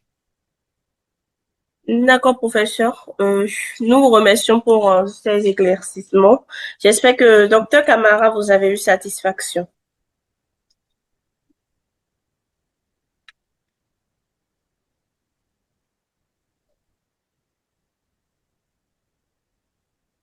Euh, Alors, professeur, je pense que votre présentation, votre cours était très explicite et très claire. Nous n'avons pas réellement de questions supplémentaires pour le moment. Je ne sais pas s'il y Nous, a des oncologues ou des radiothérapeutes parmi nous. bon, Non. je pense vous pouvez écrire dans la discussion si vous êtes OK. Nous avons Monsieur Dramanan Traoré qui vous remercie pour la qualité de la présentation et aimerait savoir si toutefois les poissons fumés peuvent être considérés comme des facteurs de risque, comme un facteur de risque. Alors, il faut savoir que tous les aliments fumés sont riches en nitrate et le nitrate, ça a été décrit là encore comme étant faisant partie des groupes carcinogènes selon la classification de l'OMS et du CIRC. Donc, tous les aliments à base de nitrate sont à grand risque, que ce soit le poisson fumé et toutes les fumaisons de façon générale. D'accord. Merci, professeur, pour votre réponse. Et nous avons Monsieur Charles Lebon qui demande le rôle du technicien de laboratoire dans le diagnostic de cette maladie. Il faut savoir que pour justement le test de dépistage, euh, en fait, il y a plusieurs tests qui sont approuvés, mais effectivement, les techniciens de labo sont amenés à assurer toute la phase pré-analytique du testing, notamment immunologique. Donc, oui, c'est eux normalement qui sont dans le vif du sujet et en contact avec justement le matériel premier pour faire le dépistage, notamment par test immunologique. Donc, oui, normalement, ils doivent avoir une formation de base en fonction du test qui est commercialisé, parce qu'il y en a plusieurs. D'accord, d'accord, professeur. Merci pour votre réponse. Et j'espère que Monsieur Charles Lebon a eu satisfaction de suite à sa question.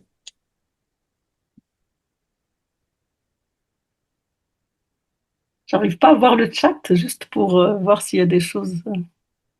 Ok. Ah, Bon, je pense. ah oui, c'est bon. Ouais. Mais je Ok. crois qu'il n'y a pas. Ok. Euh, En attendant d'autres questions supplémentaires ou d'autres réactions, je vais en profiter pour vous rappeler que REMA propose des certifications, des formations certifiantes dans plusieurs domaines de la santé.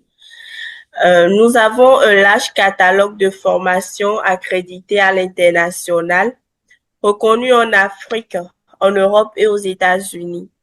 Et nos D'accord. certifications couvrent notamment les domaines suivants: la santé communautaire, la santé publique, l'épidémiologie, la santé sexuelle reproductive, la gestion des projets et programmes de santé, le suivi évaluation des projets en santé, l'expertise en genre et en inclusion, la nutrition et la diététique, la sexologie, la dictologie, le marketing digital ainsi que la gestion d'officines de pharmacie. Un lien vers le catalogue de formation sera envoyé tout à l'heure dans le chat. Et si l'une des certifications que je viens de citer vous intéresse, n'hésitez pas à vous inscrire après avoir parcouru le catalogue. Et surtout, l'équipe REMA reste entièrement à votre disposition pour toute information complémentaire au plus 229 01 96 50 81 30, plus 229 01 96 50 81 30. Merci.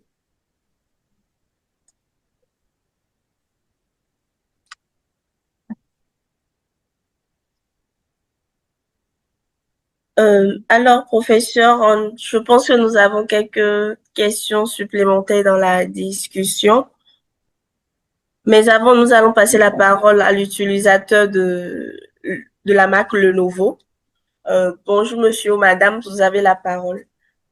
Oui, bonjour madame. Bonjour. Bonjour. Merci au professeur pour la brillante présentation. Je suis docteur Youssanengar, résident de chirurgie générale à l'Université de Lomé. D'accord. Oui. Oui. Oui. Ma question, c'est par rapport à, bon, en suivant la présentation du professeur, j'aimerais savoir, est-ce qu'il y a des stratégies spécifiques, surtout pour la prise en charge multidisciplinaire du cancer du rectum en Afrique subsaharienne? En ce qui concerne surtout le dépistage, l'accès à la radiochimiothérapie et surtout en ce qui concerne aussi la formation des chirurgiens du rectum. Est-ce qu'il y a des stratégies spécifiques pour cette amélioration?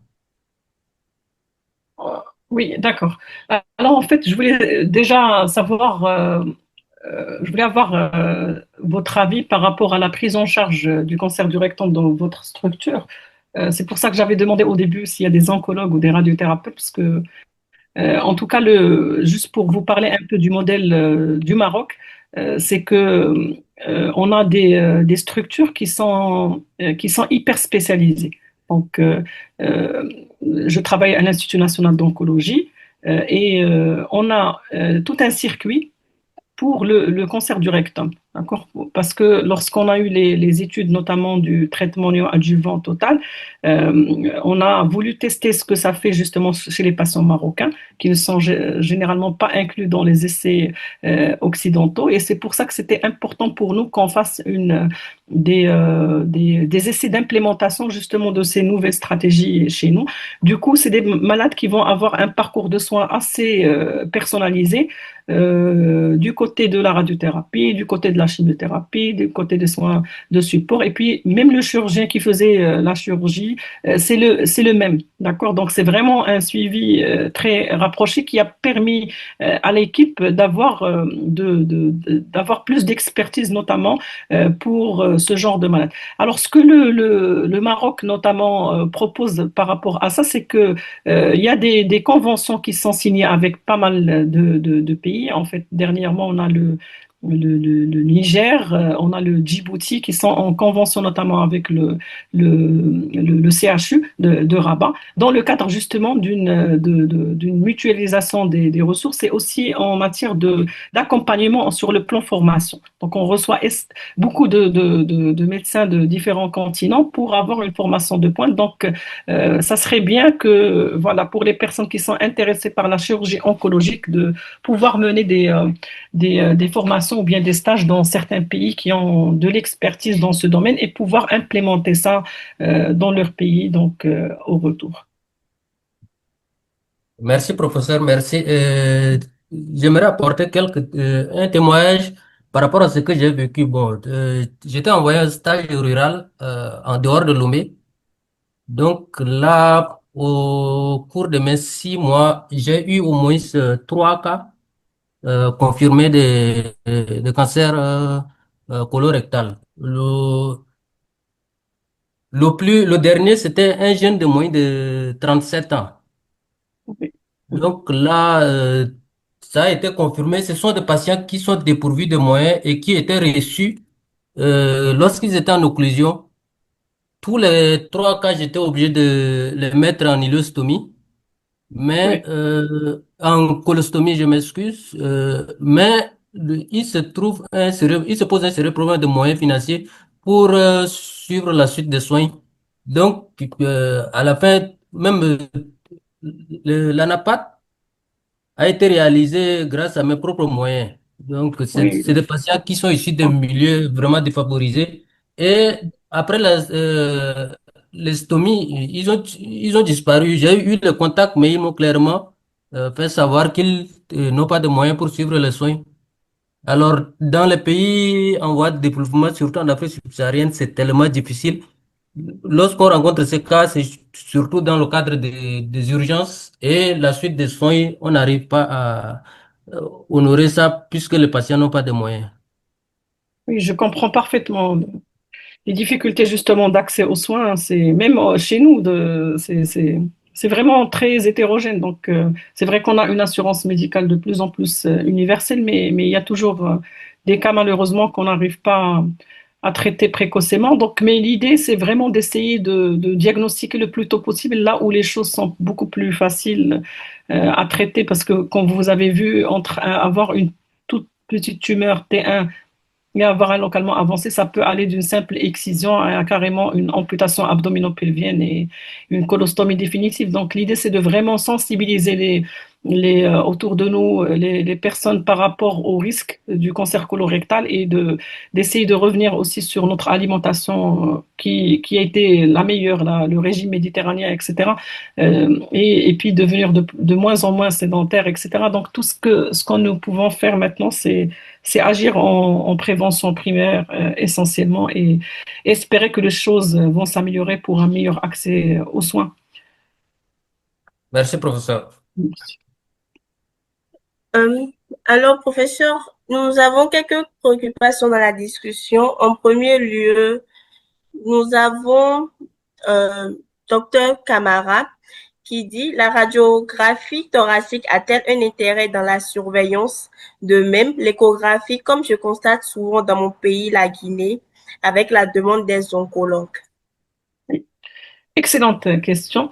Alors, il faut savoir que pour la surveillance du cancer du côlon de façon générale, avant, ce qu'on faisait, c'est qu'on faisait des scanners vraiment trimestriels pour tout le monde.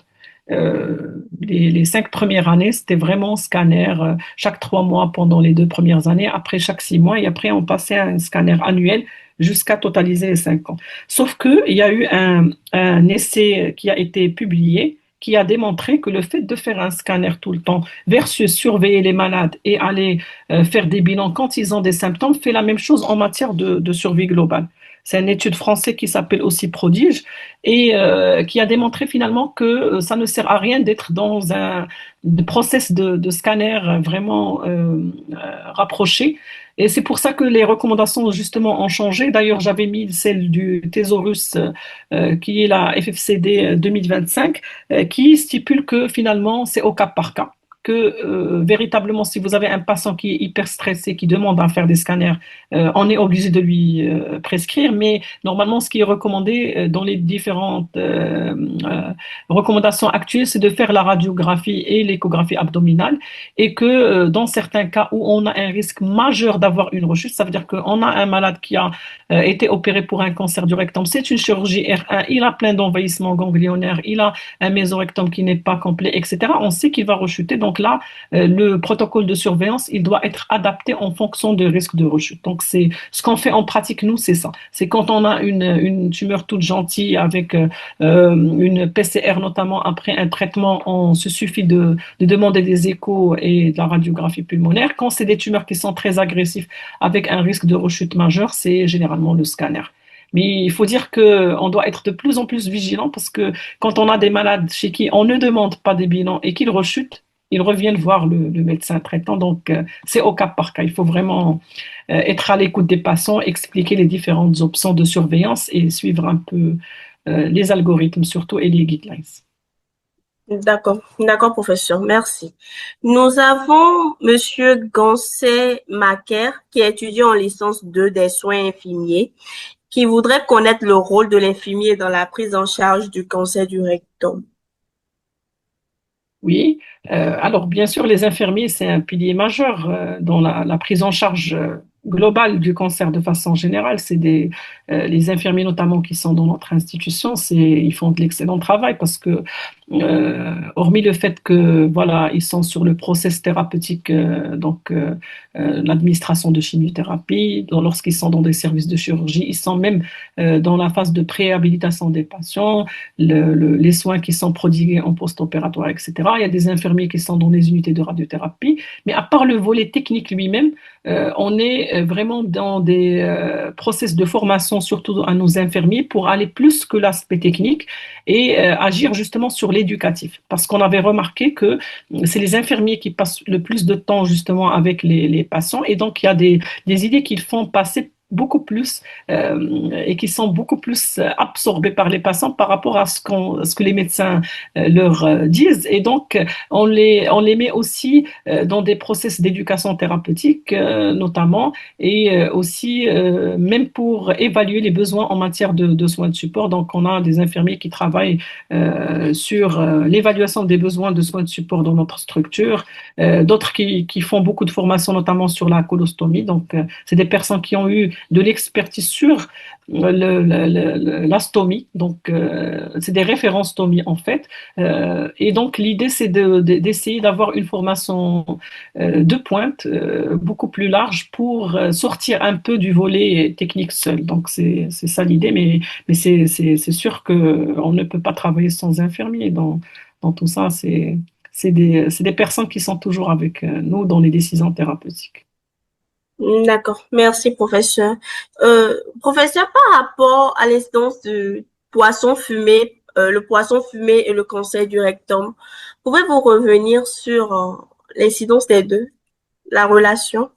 En fait, les aliments qui sont riches en nitrates, tous les produits de fumaison, donc il y a le poisson fumé du côté des Asiatiques surtout, dans certaines régions aussi d'Afrique. Chez nous, c'est plus la viande qui est séchée. Et c'est des produits qui sont riches en nitrates. Et les nitrates sont actuellement des produits qui sont cancérigènes, qui font partie des groupes 1. Donc, le groupe 1 dans la classification de l'OMS, ça veut dire que le lien de causalité, il est évident avec un très grand niveau de preuve. Donc, tout ce qui est riche en nitrates, c'est un produit carcinogène. Avec le spectre qui est très large. Donc, les nitrates, ils ressortent dans le cancer colorectal, mais pas que. Il y a dans le cancer de l'estomac surtout, le cancer du cavum, etc. Donc, mais c'est sûr que les produits de fumaison aussi font partie des aliments riches en nitrates qui sont pourvoyeurs de cancer colorectal et cancer digestif de façon générale. Ok, d'accord, professeur. Merci infiniment. Euh, Et par rapport à la consommation du sucre, est-ce qu'il est un facteur de risque du cancer du rectum? Oui. Alors alors le mécanisme déjà, la physiopathologie qui fait que on a une augmentation de risque de cancer colorectal avec la consommation de sucre, c'est que déjà on a l'insulinorésistance qui fait que ça c'est un facteur de risque aussi d'obésité et qui dit obésité dit risque de cancer colorectal. Et puis, il faut savoir que le sucre, il abîme la microbiote intestinale. Et donc, actuellement, il y a plusieurs papiers qui sont sortis dans ce sens, où lorsqu'on abîme la microbiote, soit par la prise de sucre de façon abondante, ou bien par la prise d'antibiotiques aussi de façon abusive, là encore, ça expose les personnes à un cancer colorectal de façon générale. Et puis le troisième point, c'est l'inflammation. Il faut savoir que le fait de prendre des sucres raffinés de façon prolongée et très tôt dans notre enfance aussi, fait que le risque inflammatoire augmente de façon importante. Et là encore, l'inflammation chronique, c'est un facteur de risque de cancer digestif de façon générale. Donc, ça ressort dans plusieurs études que le fait de consommer du sucre, c'est un facteur de risque de cancer colorectal. D'accord. Merci infiniment, professeur. Nous avons une préoccupation dans la discussion qui va vers les facteurs de prévention du cancer colorectal. Alors, j'ai cru comprendre que les produits laitiers sont des facteurs de prévention du cancer colorectal. Je voudrais savoir si c'est juste le lait frais ou les fromages ou les autres dérivés sont également dedans. Oui.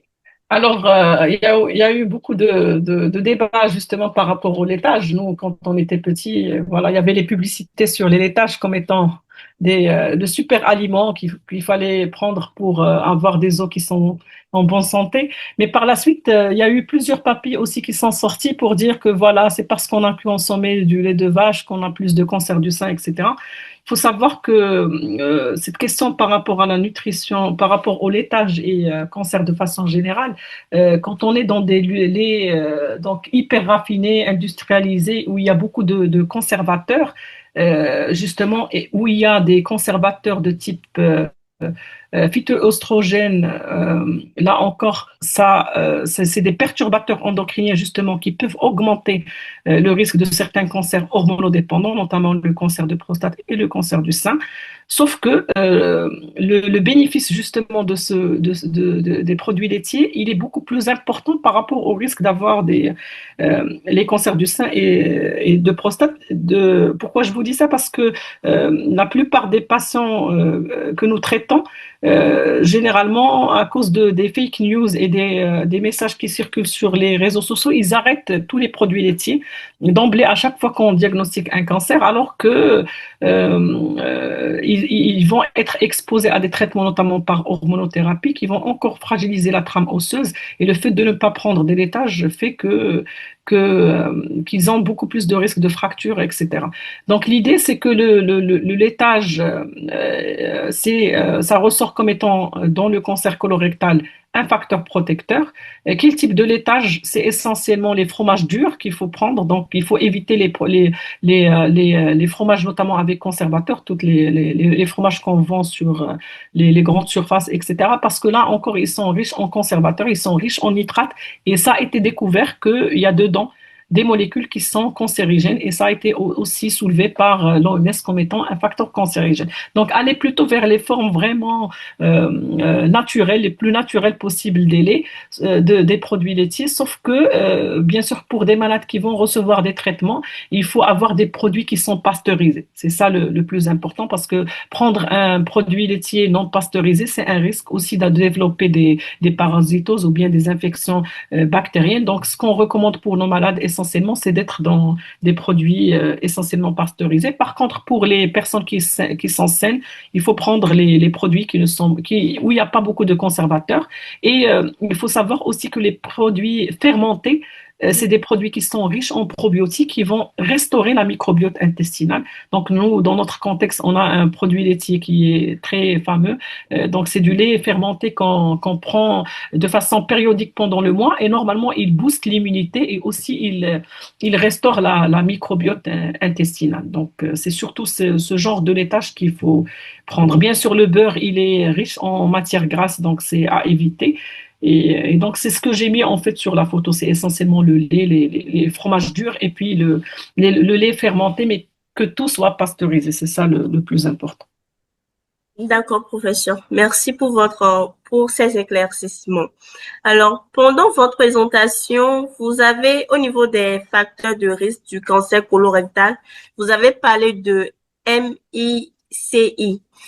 Euh, c'est quoi le MICI, le MICI et c'est quoi le syndrome de Lynch? En fait, les MICI, c'est les maladies intestinales chroniques. Donc, c'est la maladie de Crohn et la rectocolique hémorragique. Donc, ils sont connus sous cette dénomination-là que la plupart des gastro connaissent. Donc, c'est des maladies chroniques qui font qu'on a une inflammation chronique au niveau de l'intestin et c'est des malades qui vont avoir un grand risque de développer par la suite un cancer colorectal. C'est pour ça qu'ils doivent avoir une stratégie de dépistage individuel. Donc, c'est généralement des personnes qui font des colonoscopies de façon annuelle pour éviter d'avoir des cancers.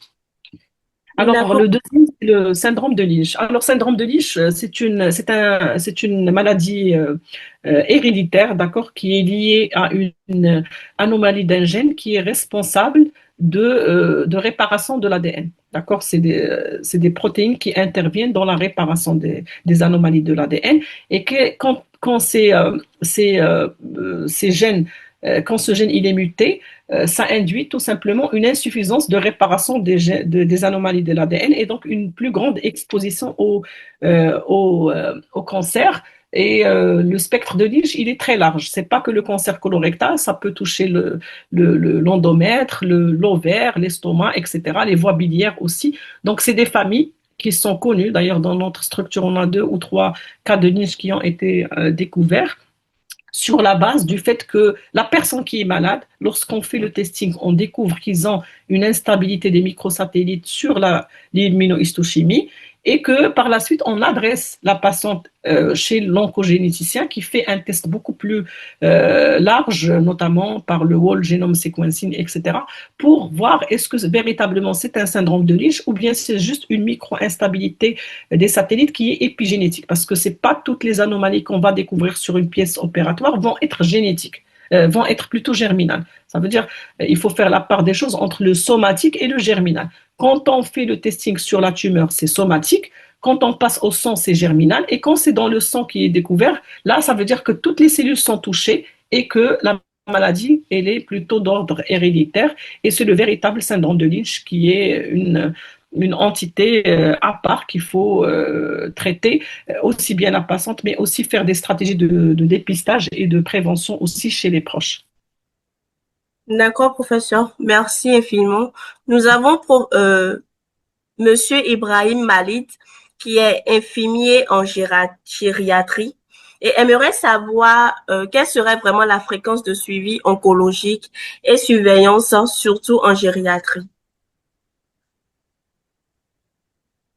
Ah, d'accord. Ça me fait plaisir de voir qu'il y a de l'oncogériatrie en Afrique. En tout cas, parce que même chez nous, en fait, c'est tout récent. Donc, on a des diplômes universitaires d'oncogériatrie, donc qui viennent d'être mis en place dans certaines universités. Et l'idée, c'est de vraiment essayer de traiter ces patients-là vraiment différemment parce que c'est des malades qui demandent beaucoup plus de temps, beaucoup plus encore de finesse et d'expertise. Donc, en fait, vu qu'on a, comme j'ai dit au début, on a une seule médecin spécialiste en oncogériatrie, qui est d'ailleurs qui a son bureau dans l'unité où je travaille, qui est l'hôpital de jour.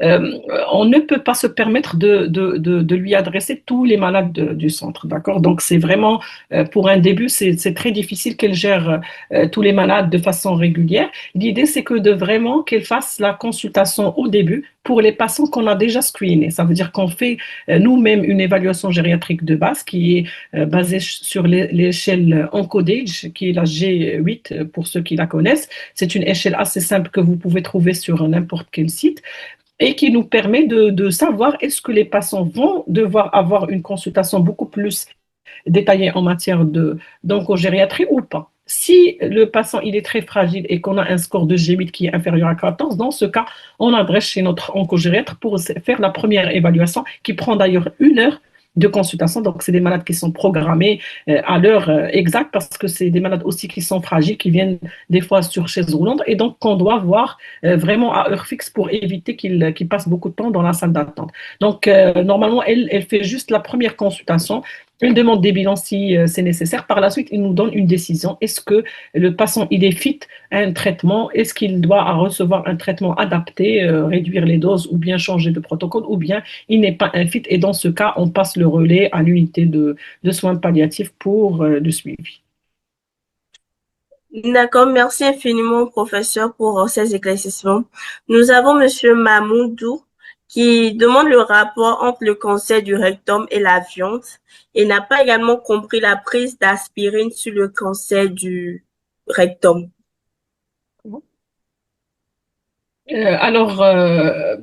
Cancer du rectum et viande, donc là, on a plusieurs papiers. Donc, les premiers, c'était les papiers américains qui démontraient que, voilà, dans certaines régions, vous savez que l'Amérique, c'est vraiment beaucoup d'ethnicité. Ils ont remarqué que même des personnes qui viennent de l'Afrique et qui habitent aux États-Unis qui changent leur habitude alimentaire vont avoir plus de risques par rapport aux Africains qui restent en Afrique. Parce que, voilà, quand on est aux États-Unis, on mange 1 kilo de steak pendant le déjeuner, pas de fruits et légumes, etc. Et donc, c'est un pays où il y a beaucoup de prises de viande rouge.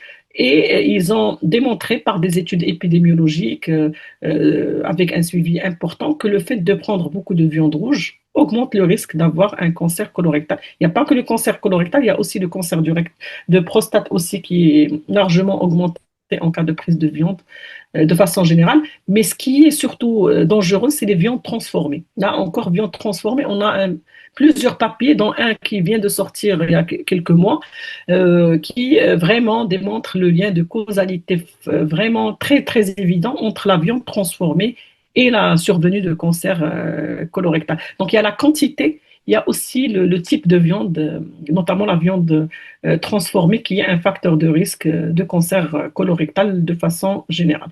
Alors, l'aspirine. Alors, pour vous raconter un peu l'histoire de l'aspirine dans le cancer colorectal, je vais revenir un peu à des années avant pour dire que il y a eu plusieurs études épidémiologiques qui ont démontré que les personnes qui prennent de l'aspirine sont à moindre risque d'avoir un cancer colorectal. D'accord? C'est généralement des malades qui avaient des maladies cardiovasculaires de type HTA, cardiopathie ischémique, etc., qui prenaient justement cette aspirine à visée préventive. Et on a remarqué que, voilà, de façon vraiment qui n'était pas programmée, que les personnes qui prenaient de l'aspirine ont moins de risque d'avoir un cancer colorectal.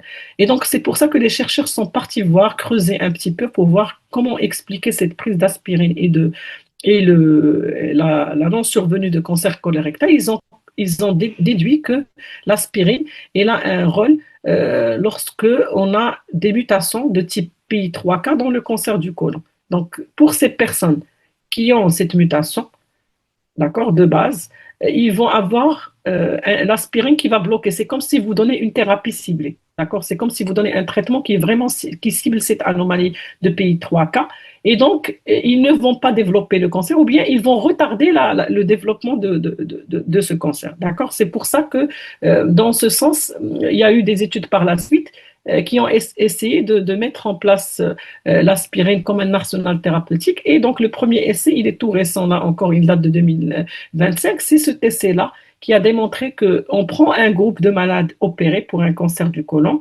Ils sont en stade 3, ça veut dire qu'ils ont un grand risque de développer des métastases. On leur donne de l'aspirine et ils vont avoir moins de risques de développer justement une récidive du cancer. Donc, c'est vraiment quelque chose de très récent qui va intégrer très bientôt les algorithmes thérapeutiques, mais juste pour dire que c'est actif. L'aspirine, elle a toujours été active dans certains cas de cancer du côlon, mais à condition qu'ils aient la mutation PI3K. Donc, si on la donne à 100 malades, ça va être environ 20 malades qui vont avoir cette mutation. D'ailleurs, il y a même des guidelines qui préconisent de prendre l'aspirine de façon préventive pour les malades qui ont un cancer colorectal. Même les Américains, ils l'avaient mis il y a quelques années dans leur algorithme de mettre de l'aspirine en situation adjuvante chez des malades qui sont opérés.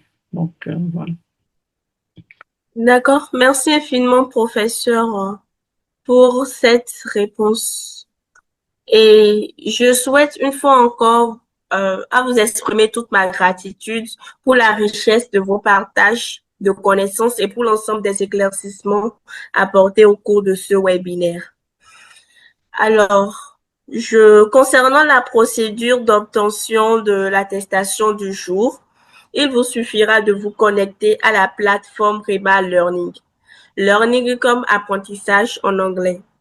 Une fois connecté, veuillez saisir la thématique du jour, qu'est cancer du rectum dans la barre de recherche. Vous aurez alors accès à l'enregistrement du webinaire, au support du cours à télécharger et serez invité à répondre à un questionnaire d'évaluation. L'attestation vous sera délivrée automatiquement à condition d'obtenir un score minimum de 60% de bonnes réponses. Une fois ces conditions remplies, vous pourrez télécharger directement votre attestation depuis la plateforme. Je profite également pour vous rappeler que l'équipe REMA reste joignable au plus 229 01 96 50 81 30. Alors, professeur, selon vous, quel sera le point clé à retenir aujourd'hui? Alors le point clé, c'est que vu la complexité de la prise en charge du cancer du rectum, c'est important qu'on agisse vraiment en amont sur les différents volets de prévention. Prévention primaire, avoir une alimentation riche en fibres, manger 5 fruits et légumes, bouger, éviter les écrans, éviter la sédentarité, éviter la consommation de produits industrialisés, éviter la surconsommation de viande et de produits transformés. Deuxième chose, c'est que au moindre symptôme, il ne faut pas hésiter de consulter, parce un simple ballonnement abdominal ou des petites rectorragies qu'on va prendre pour des hémorroïdes peuvent être des signes plutôt d'un cancer colorectal de façon générale. Troisième point, c'est que le dépistage, si on peut le faire à nos propres moyens, puisque c'est des dépistages individuels, puisque l'État ne couvre pas, il ne faut pas hésiter de le demander. Donc, pour toutes les personnes qui sont âgées de plus de 50 ans, c'est un test qui devient de moins en moins coûteux et qu'il suffit de faire un prélèvement de sel et de faire le test immunologique dessus. Troisième chose, c'est que pour les personnes qui traitent le cancer, il faut vraiment faire de la formation continue. C'est très, très important pour améliorer le parcours des soins des patients et surtout améliorer les outcomes thérapeutiques. Donc, c'est très important qu'on soit dans des process d'expertise à chaque fois qu'on a des malades à traiter et ne pas surtout oublier de se concerter avec les différents experts ou bien les différents médecins, que ce soit dans notre structure ou ailleurs. L'idée, c'est de vraiment essayer d'améliorer nos connaissances et aussi d'améliorer les stratégies thérapeutiques tout en. Donc, voilà. Merci infiniment, professeur, pour ce moment de partage, particulièrement riche en informations et en pédagogie.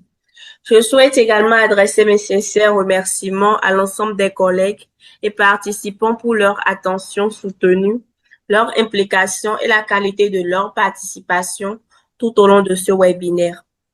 Je souhaite à toutes et à tous une excellente continuation dans vos activités et au plaisir de vous retrouver très bientôt lors de notre prochain atelier médical qui se tiendra le mercredi 18 février 2026 à 15h GMT et portera sur les infections sexuellement transmissibles. D'ici là, je vous souhaite à toutes et à tous un excellent week-end et surtout bonne fête de Saint-Valentin à vous. Merci. Saint-Valentin. Merci au comité du REMA, merci à toutes les personnes qui sont parmi nous. Donc, c'était des échanges qui sont vraiment intéressants. Et donc, je vous dis à très bientôt pour un autre atelier Donc, voilà, je suis à votre disposition si vous avez besoin d'une formation dans le domaine de l'oncologie, des soins de support. Donc, voilà, je serai ravie de collaborer avec vous. Donc, je vous dis à très bientôt, bon week-end, joyeux Saint-Valentin et à D'accord, merci infiniment, professeur. Merci infiniment.